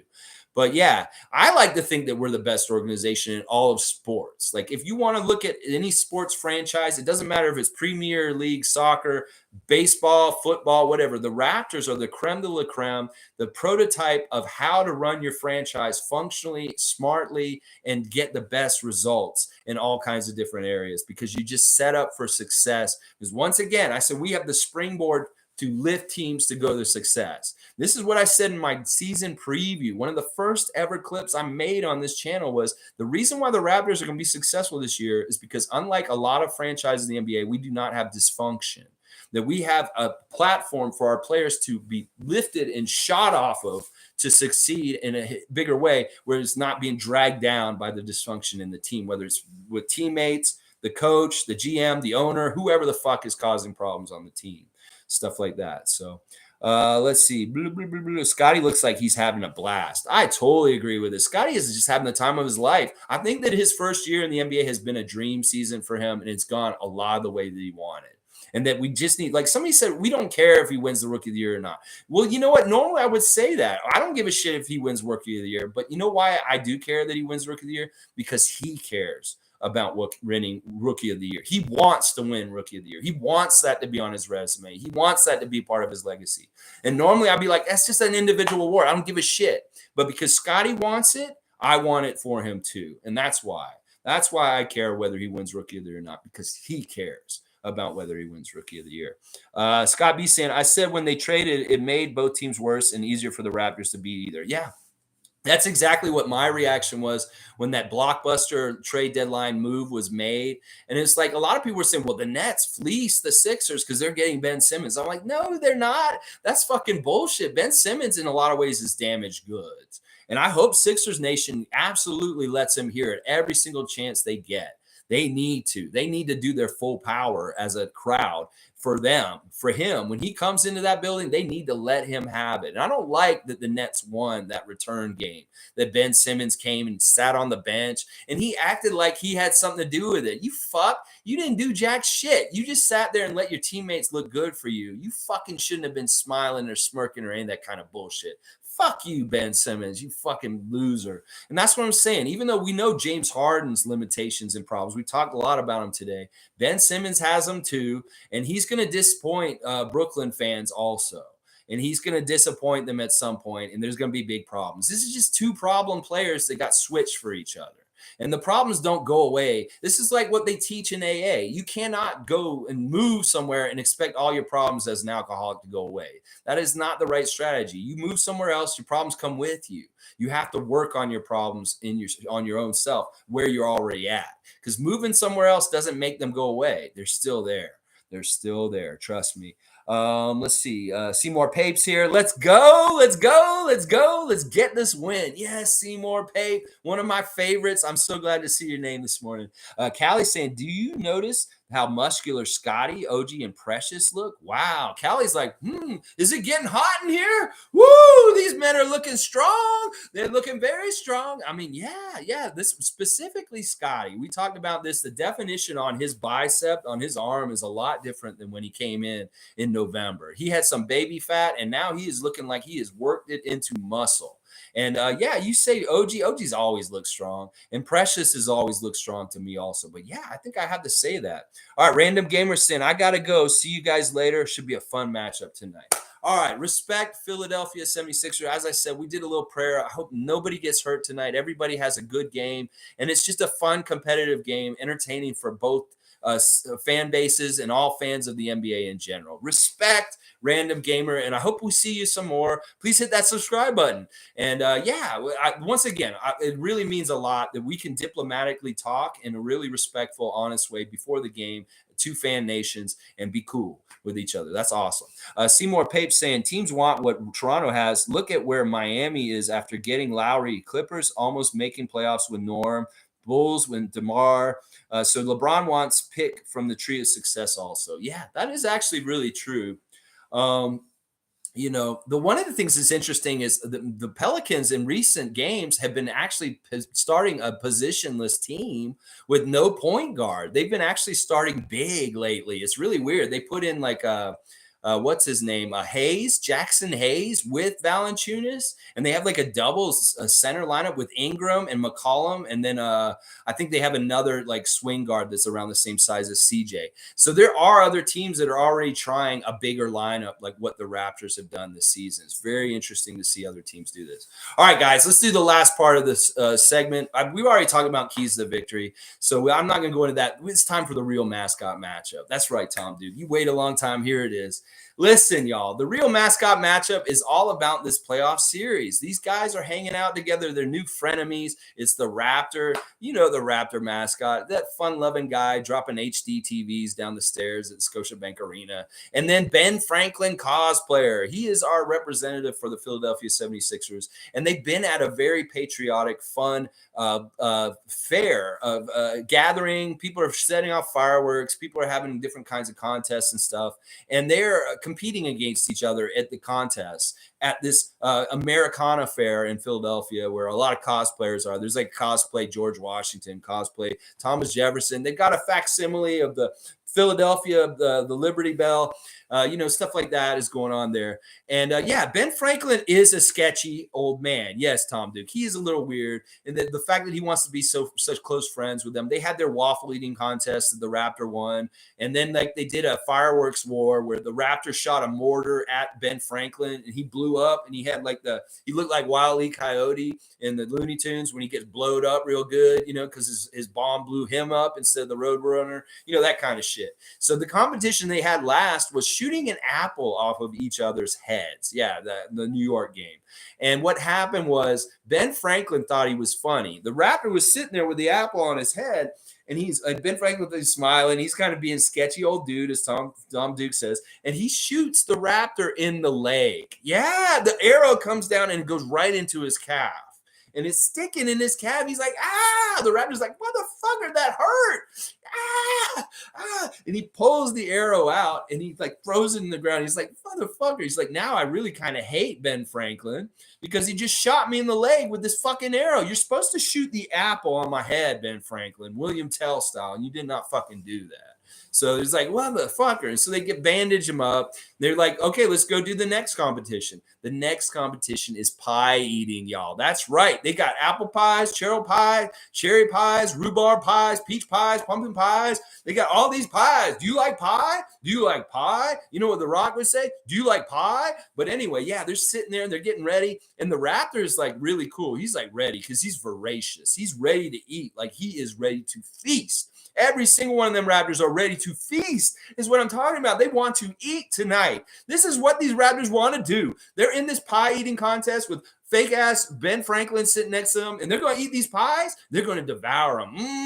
They're ready to eat, is what I'm saying. So what's going to happen in this pie eating contest tonight between cosplay Ben Franklin and the real Raptor mascot? We'll find out tomorrow. That's your real mascot matchup. It's a pie eating contest, baby. And that Raptor is hungry and he is ready to eat. He is so ready to eat. He has a huge appetite and some big championship aspirations. So let's see what happens next time. Oh, yeah, Tom Duke's got that steaming pie sitting there, that emoticon. That's right. And the Raptor has on the side, he has his maple syrup as his side. Yeah, he's going to take that maple syrup and pour it all over those pies and eat them up real good. Oh, yeah. Oh, yeah. All right, y'all. That is your real mascot matchup. Thanks for being here with me today for today's preview. A nice long 2.5-hour preview for tonight's Game 1 game. I hope you guys get you guys all set up in the right frame mind for tonight's great fucking game against Philadelphia. 6 o'clock's an early start, so y'all be ready. It's going to be in 6 hours from now. We're going to have that playoff basketball start. Let's go, Tom Duke. All right, thanks again, everybody. Like, comment, subscribe. Please hit that red subscribe button. My uptick in subscribers has been really good, and it's continuing, and it's badass, and I really appreciate it, y'all. Respect to Sixers Nation coming in here and representing in a respectful, awesome way of team sports, respect, and just competition and all the good stuff about sports and good sportsmanship. I really appreciate y'all for that. And once again, to all my regular Raptor freaks that are always here with me, yeah, let's go get it. This is such a good day. We're going to have so much fun tonight, guys. Let's just enjoy it, and I'll be back tomorrow, and we'll react to it all. All right, let's go Raptors! Yeah!